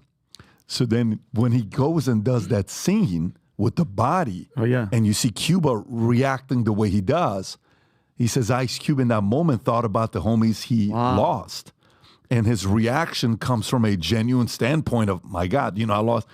Can you imagine? Great act. And by the way, do you know what they pay Cuba for the movie? Cuba Gooding Jr. for what did it? That's his first drama. Yeah, $500. No, let's say 50 grand. Close. 50 grand. $35,000. Wow. Yeah, he did another movie called Gladiator, which Not he made, The Gladiator. No, different one. He made $50,000-$60,000. The movie was so bad. No, $32,000. Boys and Girls. Gladiator made $100,000, but one of the movies paid him $13 million. Okay, Men of Honor was only $1.5 million, and he killed it. What did he get 13 for? Radio? He said what movie he got $13 million for. Tom, it's not one of his best movies, but he says that's the movie that paid him $13 million. He says it's all gone. I don't have it in Snow Dogs. Snow Dogs paid him $13 million. Wow. Okay? And have you ever seen Snow Dogs, Rob? Nope. Yeah, have you seen it? Rob has, of course. So yeah, it's a Disney movie. Of course, Rob watch has. Snow Dogs. But no, I mean, listen, Ice Cube is not alone. There's a lot of people that are kind of feeling the way he's feeling. But this is going to be, it's a part of me that agrees with what a lot of guys are saying, that this, who said it's not going to be an October surprise? It's going to be a November surprise. Who was it? Cuomo. Chris that said it? Cuomo said it, right? He said it's going to be a November surprise. I think this is going down to the wire. We're going to do a live podcast. It's going to be a, what do you call it, where people are going to be here all day. We're going to have food, music, cops outside, sheriffs outside, live. Oh, like at $59.90. After $59.90. Oh, like what we did in 2020, but now with an audience. With an audience. Oh, so sick. we're going to be eating, talking, almost lost a watching. finger. It's going to be an insane, insane Super Bowl. I'm telling you, this is going to be one of those things where this is going to be the Super Bowl of Super Bowls of Super Bowls of politics. I just hope that if we leave and Trump is winning and we all go to sleep and we wake up and all of a sudden Joe Biden skyrockets overnight, the people that just don't go, well, it happens, mail-in voting. I hope that doesn't happen. Allegedly, he's going to skyrocket at night. Yeah. And I hope that point people just don't go, oh, well, we got lesser of the two evils. Rob, I don't want to hear that crap. Can you play Seinfeld's video I sent you of his speech? I just love what he says here. One of my favorite things, I used to tell Mario, I'm like, Mario, I think we probably interviewed more 80-year-olds than anybody else has. There's something special about talking to people that are older, that they give you something and they make things so simple that maybe you definitely can't do in your 20s and 30s. You sometimes flirt with it in your 30s and your 40s and 50s. I'm not 50, so I couldn't tell you. But look how this guy describes one thing here that Professor Galloway shared. Go for it. Reach across a couple generations here to tell you the most important thing I am confident that I know about life. I'm 70. I'm done. You are just starting. I only want to help you. The slightly uncomfortable feeling of awkward humor is okay. It's not something you need to fix. I totally admire the ambitions of your generation to create a more just and inclusive society. I think it is also wonderful that you care so much about not hurting other people's feelings. In the million and one ways, we all do that every second of every day. It's lovely to want to fix those things, but, all caps, but, what I need to tell you as a comedian, do not lose your sense of humor. You can have no idea at this point in your life how much you are going to need it to get through. Not enough of life makes sense for you to be able to survive it without humor. And I know all of you here are going to use all of your brains and muscle and soul to improve the world, and I know you're going to do a bang-up job. And when you're done, as I am now, I bet the world, because of you, will be a much better place. But it will still not make a whole hell of a lot of sense. He's right. It'll be a better, different, but still pretty insane mess. And it is worth the sacrifice of an occasional discomfort to have some laughs. Don't lose that. By the way, you can't stop even it if it's right at there. the cost of. It's so true, though. Like, comedy, man, plays such a big role to lower the temperature on everything that we're going through. Just like, for example, Brady's roast. Yes. So good. Some of these things, like, for me, Dylan, he's a comedy guy. Tico wants to watch freaking Shining. We're staying at a hotel the other day, PGA National, what is it called? National Tour Hotel, whatever it's called. He says, Dad, this floor reminds me of The Shining. Oh, God. I said, why would you say that before we're about to go to sleep? It's 11 o'clock. No, but look at the hallway. It's like The Shining. Bro, he's crazy. Right? He wants to watch The Shining at 11 o'clock. Mark my words, he's going to be a writer, director for horror movies. Yeah, he loves it, right? Yeah. Absolutely loves it. But Dylan likes comedy. Dylan watched Couples Retreat. I don't know if it's appropriate to let your sons watch Couples Retreat. They're going to watch it at some point. He's going to watch it. Dylan just sits there and dies laughing. I think humor is necessary, though. Adam, go ahead. You were going to say something. Well, right after he gave that speech, in the middle of it, there was like a few dozen Gays for Gaza protesters that stormed off. The media put it. It was sort of trickled off. And in just Jerry Seinfeld fashion, he's just like, what's the deal with all these protesters? I mean, come on. And Jerry Seinfeld, if you know anything about Seinfeld, it's so funny. He's on the back nine of life right now. He's 70. You don't think he's going to live to 150? I think Seinfeld's going to make it to 100 because he's got satire in those genes. But, you know, we know about Curb Your Enthusiasm. We know about Kramer. We know about Costanza. Veep with Elaine Bennis, Julia Louis-Dreyfus. It's all because of Seinfeld. Larry David, Seinfeld. And he's the least controversial, never curses, vanilla, best comedian ever. So, I mean, you could put Chappelle up there. You could put Pryor up there. There's a lot of names. They all curse. He does zero cursing. His whole element was coffee and cars with comedians. You know about this, Vinny, as a comedian. But it's so interesting to see him giving commencement speeches, taking a stance on something. He was just on Bill Maher talking politics, which he never does. But that's sort of like, all right, I kind of got to stand for something or I'll fall for anything. And he's absolutely right. Gen Z, unfortunately, because of helicopter parenting and participation trophies, are the least funniest, most emotional, most offended, embracing cancel culture generation ever. And it takes someone like Seinfeld to get up there and be like, take a joke, guys. Yeah. Relax a little bit. Yeah. But unfortunately, a lot of them can't. Vinny, thoughts? No, I think, you know, that we have 5 senses, but notice how every time nobody ever talks about this. When you say, hey, you got a sense of humor, that's a 6, that's not on the chart. To have that sense of humor, to not take everything serious, to laugh, because there's so much. I mean, look at me, I get angry and I get emotional because I genuinely, truly care, and I am an angry patriot, and I love this country, and I'm willing to I would rather die free than live as a slave. I'm trying to do anything. For good reason. Yeah, to wake everybody up, at the same token, laugh. And I think we need to laugh. I mean, I keep the serious moments for the seriousness, but to like relax for a second and enjoy each other's company and take the lighter side of things, I think it's hugely important. Yeah, I agree. And by the way, Rob, I mean, we know that Marissa Tomei's got a thing for short, funny, bald guys. And that was your market right there. That's why you're a big Seinfeld fan. I am, and I think he's one of the.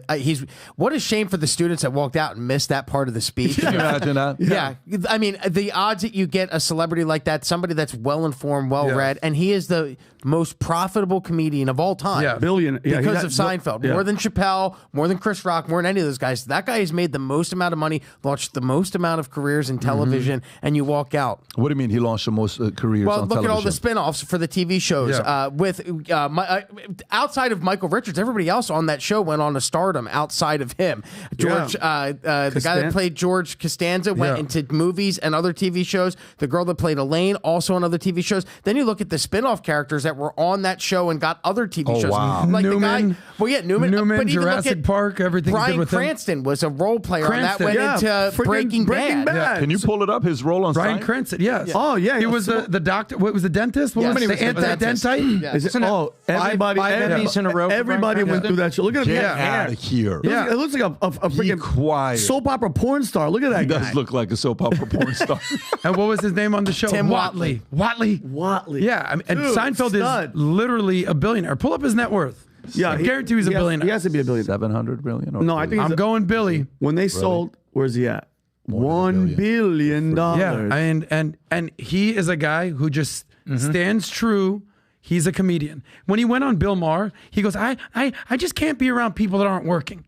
I need to be working. If you're not working, what are you doing? This guy could be retired doing nothing, but he still wants to work. And that's what you talk about. There's always levels to this thing, and he could be retired doing nothing. But is he in the argument of GOAT or no? No, he's in he's 100% in the conversation. He's out on Mount Rushmore. I don't know if anybody has him as number one. I mean, but he's in the conversation. George, no doubt. George Carlin, Eddie Murphy, Richard Pryor, Chappelle. Oh my God, Dave Chappelle. Yeah, I mean, I put him in maybe in the top 10, but and again, Seinfeld's a top 5. Again, comedy is subject. It's what cup of tea. But I'm talking about like the world. Yeah. Dave Chappelle is really If you ask up the there. boomers, he's up there. If you ask Gen Z, who doesn't have a sense of humor, he's not economically. He's on Mount Rushmore, but the art of comedy, it's these other names he mentioned. Can you, Rob? Can you pull up? We're talking about Bill Maher. Pull up the clip about Bill Maher by Daily Caller of him.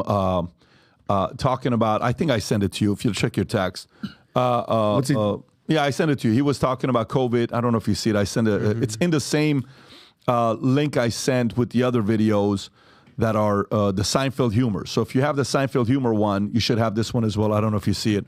What's he talking about? It's just very, I mean, you know what he's talking about. The moment he starts, you're going to be like, okay, I know exactly what he's talking about. Go ahead and play the clip, Rob. We didn't know exactly what was happening at the beginning of COVID, and some mistakes were inevitable. But 4 years on, I'm tired of hearing, well, we didn't know. No, we didn't. But some people guessed better than others. And the people who got it wrong don't seem to want to acknowledge that now. Some people said closing schools for so long was pointless and would cause much worse collateral damage to kids, and they were right. Thank you. Okay. Don't be afraid.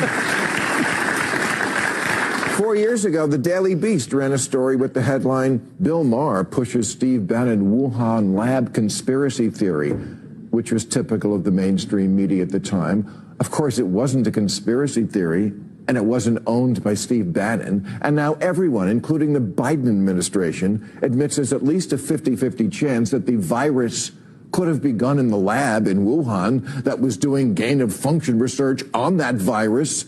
Duh.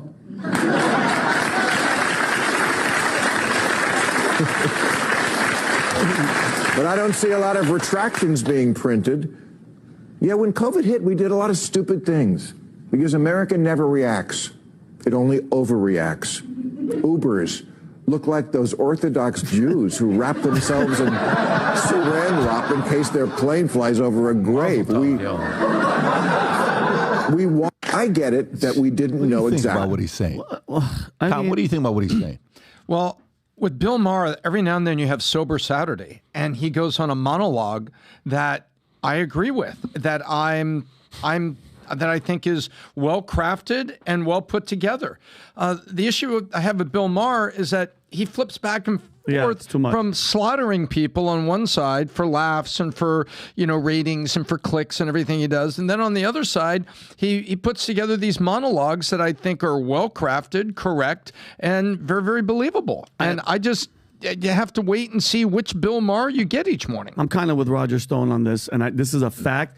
You're saying like you're seeing him on this show, Tom. He has a stable of writers. I don't think Bill Maher is right. I actually know some of his writers.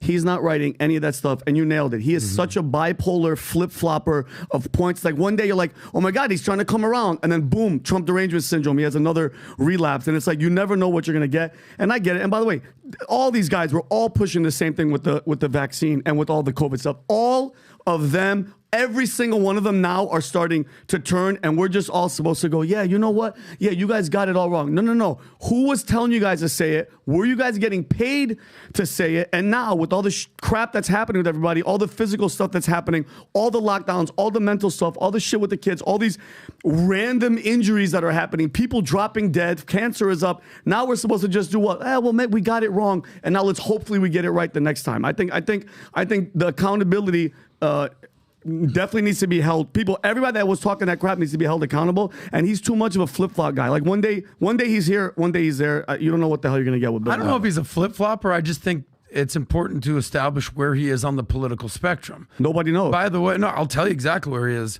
So, number one, shout out to his writers, because there's a clear distinction between when he's reading from the cue cards, reading from what the writers write, than what he's doing on Club Random with PBD when he's high as Club shit Random is and doesn't remember what's going on. Those are cue. Obviously, PBD will. You know he's reading a teleprompter. Yeah, I know. Okay, the whole time. Literally what I'm saying. Okay. But he's a classic liberal. So look at the political spectrum if you want to just give it into 5 elements. You have the far left, you have the center left, classic liberals, you have moderates who kind of can go either way depending on the issue. You have the center right, most entrepreneurs, capitalists sort of fall into that category. And then you have the far right extremists on that end. He's a center left classic liberal. So he does not identify with the progressive left, and he will mock them to the end of time, but he certainly doesn't identify with people on the far right. That's why he has someone that he would still be labeled as Trump derangement syndrome. Yeah. So it's pretty clear where he is on the political spectrum, but this is why he still gives praise to Gavin Newsom. Yeah, why he can't basically acknowledge the fact that Gavin has ruined California and leftist politics have ruined a lot of these blue cities. He still hasn't crossed the middle, but he still will talk trash about the left. Of course, and guess who he's voting for this election? No matter Not Trump. Joe Biden. He's going to vote for Joe. The country could be literally Trump. burning on fire. I could see him also voting for RFK. He had RFK on recently. well- and he goes, I'm trying to help you get elected. Yeah, we'll see. What was your big takeaway from when you sat with Bill Maher? Bill Maher? Yeah. I didn't say a lot. I was just. But you did say, You're like, I can't sleep at what's night. the one Global thing warming. that? What's the one thing you said you can't PBD. sleep at night? Global warming. Oh yeah, global warming. You fix your suit and you said it's what keeps me up at night. And he went, "Good, me too." Yeah. But what you got him so good because he like climate change. Really, that's the freaking problem. Do you think that you're he'll worried ever about? have you back on based on that last convo, Pat? We're not going away, man. Listen, the vision we have is you don't have a choice but have to have us on. We're going to be. It's just whether we're going to want to be on or not. We're. If you only knew the stuff that's going on behind closed doors, one of these days people are going to wake up and they're going to be like, "Holy shit!" So that's what they were up to. But it's part of when a vision is real, you're convinced that the stars are lined up in your favor and God's on your side, and you have certain things that's going on. You just got to trust it. Good things are happening. So I will welcome the future conversations we'll have, and yeah, definitely. Okay, so next. Suddenly, there aren't enough babies. The whole world is alarmed. This is a Wall Street Journal story. Fertility rates have plummeted globally, with the United Nations projecting rates below replacement levels far sooner than anticipated. Actual birth registries report significant undershoots compared to UN estimates, with countries like China and U.S. experiencing substantial declines. According to Fernandez Villarda, global fertility may have reached between 2.1 and 2.2 last year, potentially marking the first time in human history that fertility falls below replacement levels. First time ever. The pace of the decline has caught many off guard, with fertility rates declining faster and more extensively than previously predicted. Despite expectations for a gradual reduction, fertility rates have dropped swiftly, challenging assumptions about population growth and economic stability. According to Kearney, an economist at the University of Maryland, it has snuck up on us. Rob, can you pull up some of the charts that they have on, not that, the other chart that has to do with this story? You don't have that, the article that I just read right now, because it shows. I can send you the picture. Yeah, is this the one? Mm-hmm. Okay, I sent it in the chat, by the way. What are these countries? Can you zoom in so we can see them? Okay, so that's the replacement. Where we're at now, United Nations estimates of live births per woman, how it's declined. Keep going. It used to be 4.86 to now 2.1, 2.2, whatever the number was. This is what, Rob? This is U.S. We're at, is it U.S. 1.62? Mm-hmm. And South Korea is 0.72, and the world average 2.15. Oh my! And it used to be 4 or 5. Even in go a little lower. What's the next one, Rob? Is there any other charts? Mm-hmm. No, that's the one. That's the one I'm looking at. Zoom in a little bit. So U.S. has declined. Mexico dramatically. Wow! They were having 5 kids. They're down to less than 2. U.S. went from 1.8 up to 2.1, down to 1.6. India dramatically dropped from 4.9 to 2. China dropped from 3 to 1. Damn, look at South Korea. They dropped from 3, 2.8, 2.9 to 0.7. Hungary dropped, came up. Japan dropped, keeps dropping. And Japan, there's something called the sexless society in Japan. You ever heard this before? No. Yeah. Type in Japan sexless society.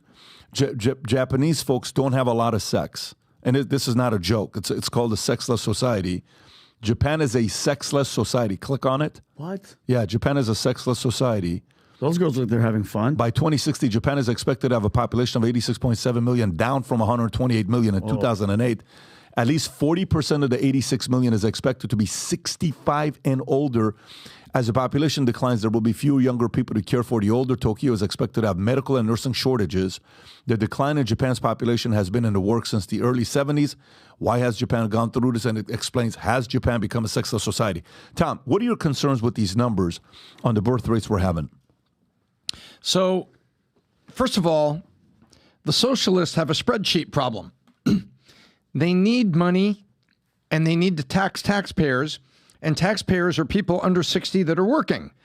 So if you're going to take all this money and you're going to have a socialist society, when people live too long and you don't have enough new taxpayers, guess what?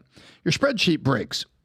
The second thing is, I think is really sad, is this talks about the global destruction of a simple institution that has been pervasive in history, and it's called the family.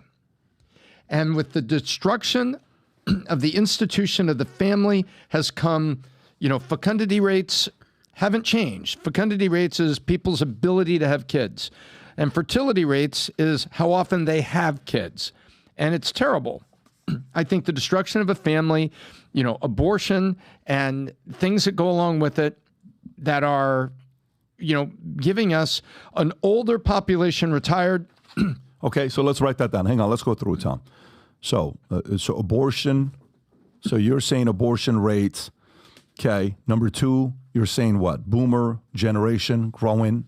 So they're not having kids. What else would you say? What's another reason why fertility rates in the U.S. are dropping? Is it fair to say we're becoming more of a selfish society where it's about us, not others? Have we increased in our selfishness? Absolutely. You think so? How do we prove that? How do we prove the concept that we become more of a selfish society? Gather up every headline that says that children are an economic burden. Economic to who? You can't do what you want. You can't have more fun. Kids are in the way. Look at all those headlines, PBD. That points to, children are an economic problem. Children are issue. Children takes away your ability to live life rather than having the delight of raising new citizens and being so proud of them and what they can be. We're upside down. Just go find all these headlines that talk about that, and I'll put them in a bucket called, Exhibit A, selfishness. Okay, what else would you say? Vaccines, maybe? What else would, Rob, can you look at what I just texted you? Take a look at it and see if that's true or not. And then if you have credibility to show it's not, I want to talk about Can we that. put vaccines on there? Because they're saying sometimes they have infertility in the vaccines. Okay. You're saying, why aren't people having kids? Maybe they can't. Fine. That's allegedly. That we need to research it. Oh, wait, okay. yeah. What else? What else could be the reason for fertility rates? Could it be the lack of values and principles, marriage, family? That could be one. Testosterone down. Big time down. Okay, fine. So maybe that could be linked to too much phone time. Could it be social pornography, media? Yeah, all that stuff. Okay, social media. Okay, boom. The next thing is porn becoming too accessible. I'm making a list, guys. The sex doll, the porns, the sex dolls, the toys, the this, the that. You don't have to be married to have kids. I'm not in the market. Are there some high-end sex dolls right now? I can't I don't know. confirm or deny, but I'm going to tell you right CRX. now. I mean, I'm from a Honda CRX. Getting ridiculous. So what else? So porn being too accessible. You what don't else? have to be married to have kids, but divorce rates that have been going up since the 80s, proves the family is fracturing. What else? What else, Tom? I would say 9, faith. What else? What else? I'll give you mine when you're ready, Tom. Keep going. Go ahead, Adam. What else would you add? Well, I'll give you a couple things. Number one, we saw that Wall Street Journal article about the decline in traditional American values. The leading thing was patriotism. People aren't even proud to be American anymore. We've seen that decline. The declination of family, the declination of people having kids, the declination of religion, the declination of community involvement. The only thing that actually went up was money. Speaking of selfish or being selfless, I think it's totally okay to be selfish. up until a certain point when it's time to be selfless. I'm going through that transition right now. Not the type of transition Vinny talks about. But also a part of it is what it costs to have a kid. It costs $250,000 per kid from 0 to 18. If you're Gen Z or millennial and you're actually the only generation that's expected not to be as rich as your parents, you have some math problems to do. And we all just saw the buy now, pay later situation that's going on economically with people and their money. Then you have student debt that's basically pushing people down to waiting time to buy a house, and it's taking longer to do that. Then you have the feminist problem. All right, modern feminism. We saw the war of words that I had with Chelsea Handler about a year ago when she was advocating for being a boss babe and never having kids, and then just thinking that you're going to be happy alone at 50 years old, a couple cats and a vibrator. Good luck, Chelsea.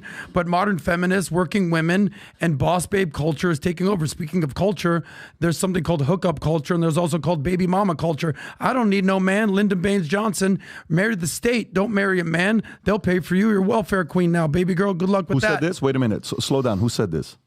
Lyndon Baines Johnson from The Great Society, what he talked about with marrying the state. I remember watching that. Yeah, were you marrying the state? It was a video. Adam, were you paraphrasing, or is there an article in that somewhere? I want to paraphrase right there, but we all know what's going on there. Then there's abortions out there. Stop. So, slow down. I'm taking notes. Okay, gotcha. I'm on fire, Pat. I love it. I'm loving this. Hang tight. So here's what we got. I'm tracking. Don't stop a train when it's on the track, Pat. Modern feminism. This is actually very helpful. So modern feminism, because Saucecast, these are the things you talk about. That's not our content. Part of it, yes. So boss babe culture. Yeah. And then the other one you said, marry the government. What'd you say? Marry the government, marry the state rather than your man. Marry the state, not a man. Okay, you keep talked going. about that with Lyndon Baines Johnson. Yeah, this is great. We talk about the lack of men in society, and that you've talked about this. It used to be 4% of all kids were born to a single parent. Now it's up to 40%, and the darker your complexion, no offense, the less likelihood that your man's going to be in the house. If you're Hispanic, I think it's 60%, and if you're black, I think it's 70%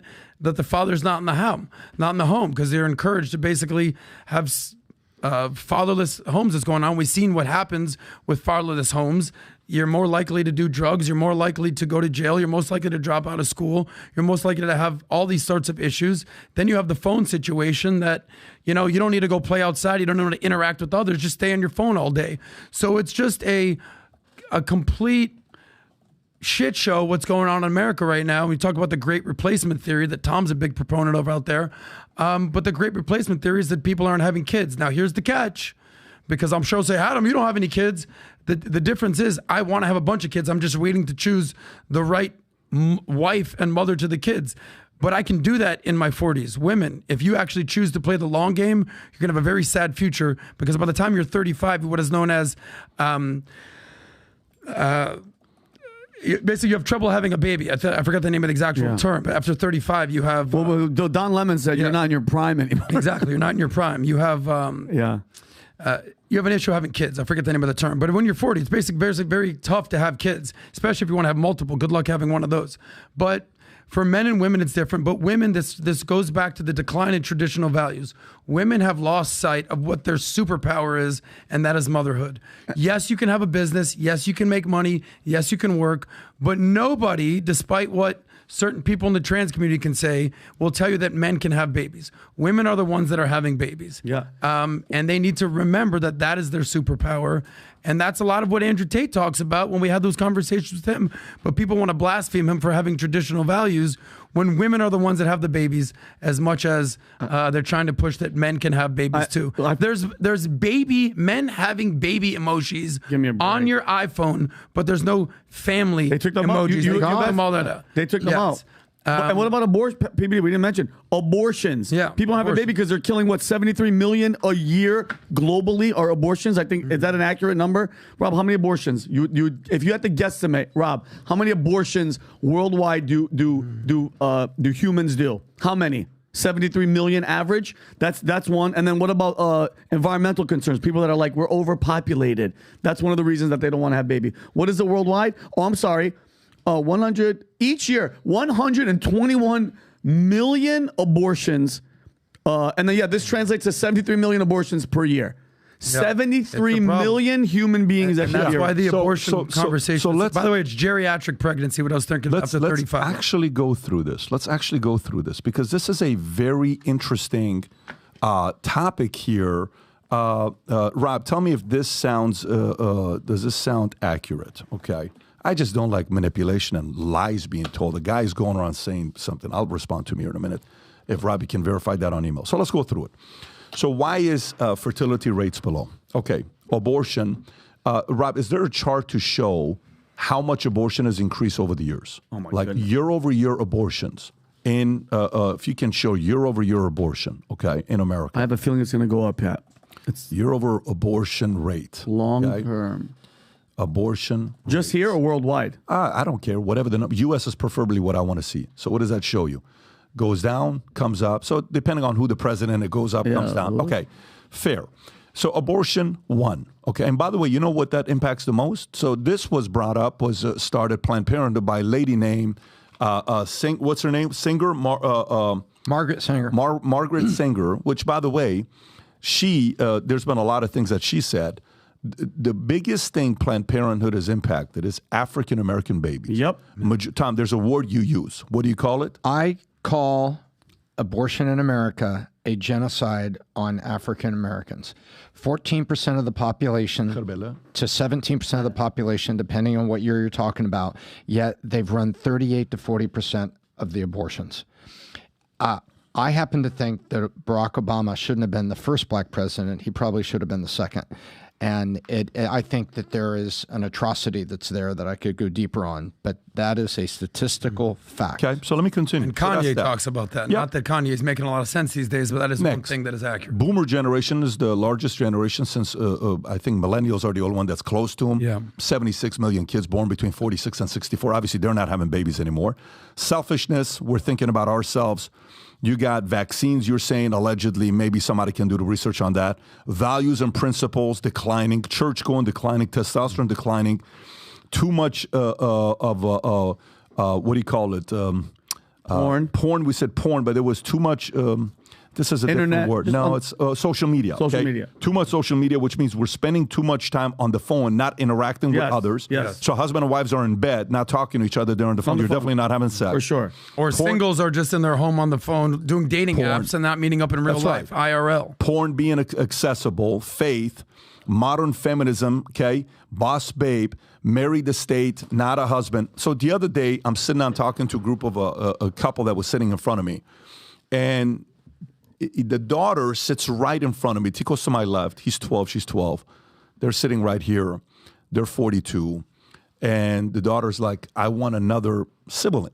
And they have 2 kids. I said, so why 2? Why not more than 2? So, well, you know, we've talked about it, all this other stuff. I said, look, you guys make good money. You're good people. You're raising good right values and principles. Why don't you go for 3 or 4 or 5? And the husband actually was straight up. He says, look, the worry is we got 2 healthy kids. I worry, what if the 3rd one isn't? By the way, very valid concern. Yeah, okay? sure. Very valid concern on what could happen, especially when you're age and you're going through it, right? Okay, no problem. Yesterday, I'm walking the dogs middle of the night. One of my neighbors pulls up. We start talking, high-end lawyer, stud of a guy. And I said, so what's going on? He says, we're expecting our second. I said, you got to be kidding me. He said, no. I said, seriously, yeah. He says, I'm surprised myself because we didn't think it was possible. How? My wife's 48. No way. Wow. Yeah. She looks like she's 38. Well, okay, great. So he's 48. They're having their next baby. No problem. Good for them. There's a fear of having kids. There's a fear of we're not going to enjoy our life and it's going to be about me, me, me, me, me. This level of selfishness, if there's a way to rate the level of selfishness in America according to the book Power versus Force, you would see America's become more of a selfish nation. We all have. Everybody's thinking more about themselves. Let me tell you, do you know when you have kids, everything revolves around them. This weekend, Friday, I have to drive up to Palm Beach. I have to put them there. Jen has to take the kids to another birthday party on Saturday. Saturday morning, Dylan's got a soccer game. We have to be there at 7:15. Wow. Then he's got another soccer game at 1 o'clock. So there's a 4-hour break that there's nothing going on. Then after the soccer game, his legs hurt. Then I took these guys to go watch a movie. We watched a new Planet of the Apes, Kingdom of the whatever it was. That was actually a very good movie. Then we go to dinner as a family. When we're going to dinner as a family, we eat at this place, Butcher's something. Is it Butcher's Club? I think it's at... What city? Butcher's Palm Beach. Type in Butcher's Club restaurant, Rob. Just Google anything. Butcher's Club Palm Beach, okay? Food was awesome. A little slow, because typically when you go to a place with 4 kids, you would hope they kind of move a little faster. Yeah. But we saw a bunch of nice people. Waiter was very nice. They were good people. Food was ridiculous. Look at that. That was truffle. Ridiculous. Yeah. So it's taking so long that I'm like, Jen, I can't have Brooklyn being here. She's climbing on my back. We walk out. I walk out. Kids start racing. When the kids racing, they come back. And then finally, we're walking back. Brooklyn trips on her own foot and hits her head on the edge of a door. Like, imagine a metal door edge. At like the this. restaurant? It splits her back of the head. I put my hand on the back. There's literally blood all over me. God. Blood all over her dress. The kids start panicking. All of them. Of course, it's your sister, baby sister. Dylan, Tico, Senna don't know how to react. We call the ambulance. We call the cops. They come out. We go to the ER. She gets 3 stitches in her head, okay? And that's Saturday night. Then we get up. Dylan has a soccer game in the morning. Then we have to pack. Then we have to come back. Dylan has a football game in the afternoon. So we go to the football game. It's literally 100 degrees. Jeez. Then we come back home. Then you got celebrating Grace's 16th birthday, future Supreme Court Justice. Wow. Great. So we're celebrating that. And then, and from there we go and then there is no weekend. No. There is no weekend. There's no chance to do what you want to do with you. There's no date. There's none of this stuff. You're not taking a nap? And guess what? Of course, you don't have but guess what? 10 out of 10 times I do it all over again. For sure. 10 out of 10 times. You know why? Because you're seeing something grow. When Tom comes up to me and says, hey, Pat, just want to give you my dates in advance. This date, this date, this date. I said, what is it? These dates, I'm going to go with Bailey to look at these schools because this, and I'm going to go through the interview. Tom lights up. Tom's a whole different human being when his girls are around him. He's not the same guy. Whenever you see Tom, look at Tom when his girls are around him. You've been around him. When Christmas we're at Aspen. Yeah. Tom's not the same man when his kids are around him. He's a different man when his kids are around him. You just can't explain it, right? I think we have sold this selfish society of not having kids. We have sold faith is a bad thing. We have sold live for you, not for others. We have sold not having kids because they own you, and we have sold so many different things, and people gradually are buying into it. But I'm telling you, one of the greatest risks you'll ever take in life, if God blesses you, is to have kids. If you're teaching the right values and principles, you make money, you're able to make it work, have as many kids as possible. There is risk to it. I'm not telling you it's going to be all perfect and dandy. There is a scary part. It's valid. You ought to be scared. You ought to be concerned. You ought to be doing the due diligence on all the vaccines kids should be taking, not be taken. You ought to be concerned about what things you're not comfortable with, how to raise your kids, private schools, public. All of these are valid concerns. But the opposite side, like I was telling this couple, I'm like, guys, you have to realize life doesn't make sense to me without Brooklyn. Mm-hmm. Mm-hmm. Life doesn't make sense to me without Brooklyn. I can't explain life without Brooklyn. If I don't meet Brooklyn, life doesn't make any sense to me. So this idea, when you're seeing stuff like this, there's the logical argument, there's the divisive argument of the depopulation community, and then there's the argument of, look, man, one of the greatest blessings you'll have is if you can experience, everybody's experienced what it is to love a mom. Because if you're born, your mom gave birth to you. Love of a mom is different. If you can experience love of a father, it's different. Love of a sibling, different. Love of a best friend, community, different. Love of your job, trade, different. Love of God, different. Love of your trade industry, different. Love of your country, different. Love of a child, I'm telling you, it's so unique. It's so tough to describe. Look at the way Brooklyn sees you, how she runs up to you. Mm-hmm. Well, imagine that's yours. Yeah. Yep. It is so difficult to explain, but when you have it, you know exactly what I'm talking about. I just don't know if we're selling this. I don't think the people that have kids and are enjoying it, I think they're selling too much of the drama and how hard it is and all this stuff, and they're not selling all the other good stuff. I'm all for it, but I also understand the risk aspect. I'm not going to sit there and say there's not a risk to it. I get it, but I'm just telling you it's a risk we're taking. Yeah, well, I sent you something on your phone because you are making a difference, and when you read it, I'll tell you the story right there. But you're absolutely right. Everything in life comes to risk and reward. But there's another R in the risk and reward situation. You crying? No. Making you emotional? No, I know, Pat. He's playing the whole, my eyes are, it's not joking. My eyes are itching. Yeah. But there's another R in the risk reward thing, and that is regret. And what you get to, the beautiful thing in life is that you get to choose your regrets. I've heard Chris Williamson talk about this before, but you can choose your regrets. I will never forget PBD. It was Thanksgiving 2020. We were at your house in Dallas. and you and Jen made that announcement, right? Yeah. And I won't go into all the details, but long story short, you have Brooklyn here. But you guys took the risk to have the fourth child. Yep. Made, 2 boys, 2 girls. I know you talk about you'd have 100 more if you could. But I'll never forget that Thanksgiving dinner. The table was crying. Oh my God, this is crazy. This bad, another kid. Oh my God. And then a month later, we moved to Florida. Boom, it was all good from there. But I'll circle back to there is a difference between men and women. And I'll use an analogy. I always encourage men to take your time because women get their shine on the front end. Where men, it takes a lot more time to basically become a man of status. And sometimes it's going to take you into your 30s or 40s to become that man. And I encourage men, when it comes to dating, test drive as many cars as possible just to see what the final car that you want to buy. If women test drive too many cars, they're known as high mileage vehicles and they have too many tread on their tires and nobody wants a used car. But with a man, if they actually get a lot of practice like Vinny's doing, he's no longer just a used vehicle. He becomes a classic muscle car. So it is different. And when I talked about geriatric pregnancy after that, after 35 and 40, women can't have kids. Men, we take some time, like a good pasta sauce, take some time to basically become our own.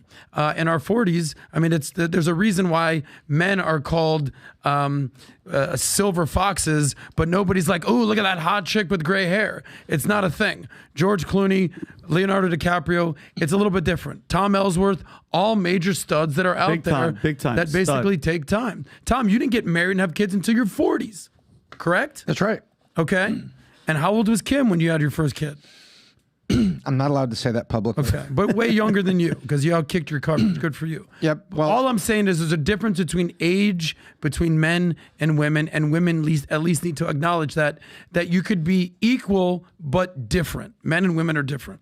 So we should have like a national, everybody get out there, find somebody you like and hook up day just to save humanity. I mean, that'll rock the vote, rock the boat, rock the cradle. So hate that I say this, but by your definition of over 35, we had 2 geriatric pregnancies. Let's go, Kim. 36 and 41.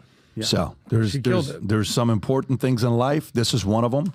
If you're watching this and you stepped away from the podcast. You changed this guy's life right here. I don't know if you saw that. We had a conversation. Let me see this. And because Pat has been going out there telling people, have more kids, have more kids. If you have money, have more kids. I won't say his name because I don't want to put it out there, but we were sitting at your house at lunch, 2 guys with the same name. And this guy ended up having a kid. And what's the last thing he said? Let me see this here. Let Pat know he played a role in this because you were like, have more kids. I love it. And he sent me this message. Oh, this is who I think it is with the skate. Yes. Oh, wow. Yes. Crazy. Yes. Yeah, that's great. His friend. I know exactly. the real estate guy. But that's something that you did. Congratulations to them. Well, listen, I mean, God does it, and then you do the work. Others, if they can encourage you to want to risk having kids and being gifted by God, it'll be the greatest. Think about the greatest gift you ever got. Nothing even comes close. This is a very unique situation here. Okay. All right. So, Vinny, last thing with you. You have something you want to share with us. Tell us what's going on with what you found out with Moderna and AstraZeneca so people can do their own research. Okay. So, for people that want to do their own, well, Moderna, first and foremost, they stopped their new mRNA vaccine trials after a high rate of side effects puzzling skin. That's just Moderna. That's their new mRNA-1 HIV vaccine. So, it's just, they're having problems over there. Second, AstraZeneca is withdrawing its COVID-19 vaccine worldwide months after the pharma giant admitted the drug could cause very rare but life-threatening injuries. All right, the British Swedish drug maker also withdrew its EU marketing authorization for the vaccine branded Vaxzevria since 2021. The authorization is the approval to market a drug EU's member states. The withdrawal was due to, they said, a surplus of available updated vaccines against new variants of the novel coronavirus. The application to withdraw the vaccine from the EU was made on March 5th and came into effect a couple days ago on May 7th. As multiple variant COVID-19 vaccines have since been developed, there's a surplus. They're basically saying everybody's making vaccines. There's so many of them. We're gonna step back. But in the same voice, they said maybe exactly, there was Tommy. some things In the same breath, they said they admitted that the vaccine, initially called Covishield, could cause very rare side effects like blood clots and low blood platelets counts. The Telegraph reported this. So it's just, in this in this realm with all this stuff that they're, with all the vaccine stuff, and then I sent him this. There's a bird flu, and not to be the fear mongering guy. I read between the lines. I watch a lot of content, and I want to see, because Fauci and not Fauci. I'm sorry. Bill Gates and who's the Klaus Schwab, they're always warning. I keep hearing pandemic number two. These are just little things you guys have to be aware of. I sent Rob the video. This guy's name is Dr. Jeremy Farrar, chief scientist at the WHO, which, by the way, the WHO is having their pandemic treaty meeting. It's coming up for 2 weeks at the end of this month, Tom. So this is the World Health Organization. Not the band, WHO, warning us about bird flu H5N1. The virus can jump from cows to humans and spread from human to human, and the mortality rate is extraordinarily high. Please, guys, don't take this as they're just trying to scare us. No, they're putting the information out there, just like when Christopher Wray warns of something bad happening. Take their word. There's 70 potential cases reported in Colorado, and this guy hints at another vaccine, and the virus affecting cows, think about it, will hit two targets. Now, this is my opinion. It'll reduce meat consumption, which that's all they're saying, and then pushing another jab. I have the video of Dr. Jeremy Farrar, chief scientist at the WHO. No, not this one, Rob. The one that I sent you, it's the chief. Nope, not that. That guy right there. Listen. So it reduces beef consumption because all the cows get sick? Because but the thing about it, that's because we're not stopping the meat eating. They keep saying eat bugs and shit. None of us are going to do it. Nobody's going to get between me and my freaking meat. I did have some meat and some bugs in Oaxaca, Mexico. How did it taste? It was actually very crunchy, and it was me and Mario. This was back in the days when Mario was still testing at all the tequilas around the world. Got you. Like 7, 8 years ago. Him in there. So he tried mezcal.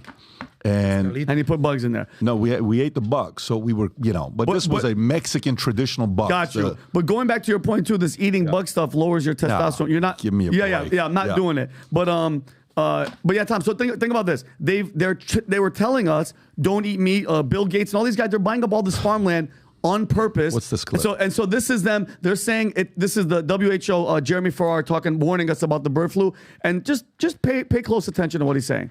This virus now evolves and develops the ability to infect humans, and then critically the ability to go from human to human transmission. And we know that in the rare cases, I think off the top of my head, 400 or 500 cases so far of humans, the mortality rate is extraordinarily high. So to me, this is a major concern. The current outbreak, for want of a better word, in America amongst cows is really concerning as well, and also talks to this issue of transmission. We have to understand in those cow settings, sheds, how H5N1 is transmitting, because it may be evolving into transmitting in different ways. This is a huge concern, and I think we have to more than watch. We have to make sure that if H5N1 did come across to humans with human-to-human transmission, that we were in a position to immediately respond with access equitably to vaccines, therapeutics, and diet. Ready for this? Wow. So giving you a heads up, just, by the way, for the WHO, he's the chief scientist, is warning us, and I waited for the end, and we just have everything and a vaccine ready to go, as if, and this is the one thing that really, really bothers me, when it comes to these pharmaceutical companies that are making this, Tom, I know that you know this, there needs to be some liability, okay, besides the fact, because I know, Pat, you said that they shouldn't be able to give money to any, to donate any money to any campaigns or anything. You mean accountability? Accountability, because the majority of these companies have immunity. And there's also the National Childhood Vaccine Injury Act of 1986. That's a federal law that reduces the potential financial liability of vaccine manufacturers due to vaccine injury claims. So if you can make this thing, the problem comes up, you make this thing, you know what I mean? Like, and there's no fault for any of the side effects. I think that there should be something put in place. There has to be some liability, some accountability for these people, don't you think? Well, there's a couple things there that you say, and I agree with you. We're hearing things that these people are saying, and we're not drawing conclusions or writing research paper here. We're saying, is this guy saying that the cows could get sick and we may all need another vaccine? That's what he's saying. Yeah. Is he saying the mortality rate is high and they're worried about it? Yep. Oh my gosh. It almost kind of sounds like the first a little rumor, and then we learned Wuhan. What's Wuhan? Well, it's a city in China. You remember that? You start learning all these old things? Yeah. It's really really kind of raises your suspicions a little bit when you hear things like this. And Rob, you put up the one with the Bill Gates. It's not as if these people aren't telling us. They're warning you. They're giving you a heads up. Can you go to the Bill Gates one, Robbie? This is Bill Gates. Look what he says. I had predicted there was a risk of a pandemic, and sadly, that came true. He's a psychic. We're past that. Now we need to get people working together in partnership and taking innovation and applying it to help the very poorest in the world. Yeah, but Rob, you can stop it. Brother, he looks rough. When was this? When is this? I think this is recently because he looks rough. But he's saying like he predicted it. He warned us. He told us when the WHO is telling you, guys, there's a bird flu. It's in cows. It can jump from human, and then we can spread it. I think people should start paying attention. And then, Rob, I sent you did you see the camel one? This is totally off subject, but it's happening everywhere too. There's another one. Look at the camel outbreak. Look, this is a camel outbreak fears is camel flu with 35% fatality rate, kills 1 and infects 2 more. Rob, can you scroll down? Look at that camel. Look how pissed off his face is. Go down. Look at that guy. He knows he's sick, Pat. He knows. He knows. He does not want to get a shot. Yeah. That's what it is. So the pathogen known as Middle East Respiratory Syndrome, MERS, typically comes from camels, which is why it's often dubbed camel flu. The previous outbreaks were traced back to people working close with contacts with the animals or their raw milk. There's a handful of cases right now from human to human. So I'm just saying it's like it's slowly happening, and it's just this is election year, so a lot of craziness is going to be happening. The fact that again we're talking about it and the audience gets to make a decision for themselves. And do your research. Research is the key. That's what it is. But what I'm interested in, this is why we're hosting the debate and the discussion with Dave Smith and Chris Cuomo. And by the way, while I'm posting this, somebody just texted me saying Tim Pool just said. So if you can pull this up, Rob, which is kind of I don't know what Tim is going through, and if he's trying to find a way to create beef for himself. I don't know what it is. We don't process a lot of how Tim is processing this. A guy comments and said, "Take notes, Tim Cass. Win your fans back by having and hosting the important debates." He responds, "Actually, I was asked to do the debate and turned them down. First of all, we never asked you to do this debate last week. We spoke to you on March 25th, which was when you called us out for having Chris Cuomo being one of our talent that's going to be doing podcasts and different shows with us. You were not happy. You said it was, what was his words? He says something effing dumbest effing decision ever. He said something like that, if I recall. He didn't have nice words. No, but by the way, totally fine. I think he's actually a very talented guy, and he does good work. He does very good. But he's actually a very smart guy. We've had him on before. Mm-hmm. But Tim, I just put this on Twitter, and I said the following. I said, hey, ? If you want to pull up my tweet, Rob, because, and I got Rob right here who spoke to Vanessa, your person. Go to my last tweet. I said, actually turned it down, ? Our team and your team spoke on March 25th. Your book has said you wanted us to fly you down in a private jet. No one's ever asked that, which was kind of a strange request, especially after I attended your paid event in Miami. You asked me to do, and I asked you for nothing. It was a favor. So it's kind of weird to say I come to your event with Matt Gaetz and others, and it was free, and you made money that night, and we ask you to come and have a conversation after you say it's the worst effing decision, and you say this. So let me know if you want me to share the email exchange. And Rob, I think you communicated, so you want to kind of give any commentary on this. Well, we did. We tried. It's difficult to figure out the first class jet issue. We weren't looking, that's not in the budget for the event that we had. So what we offered was, what we normally offer, round trip accommodations, a business or first class flight, a hotel.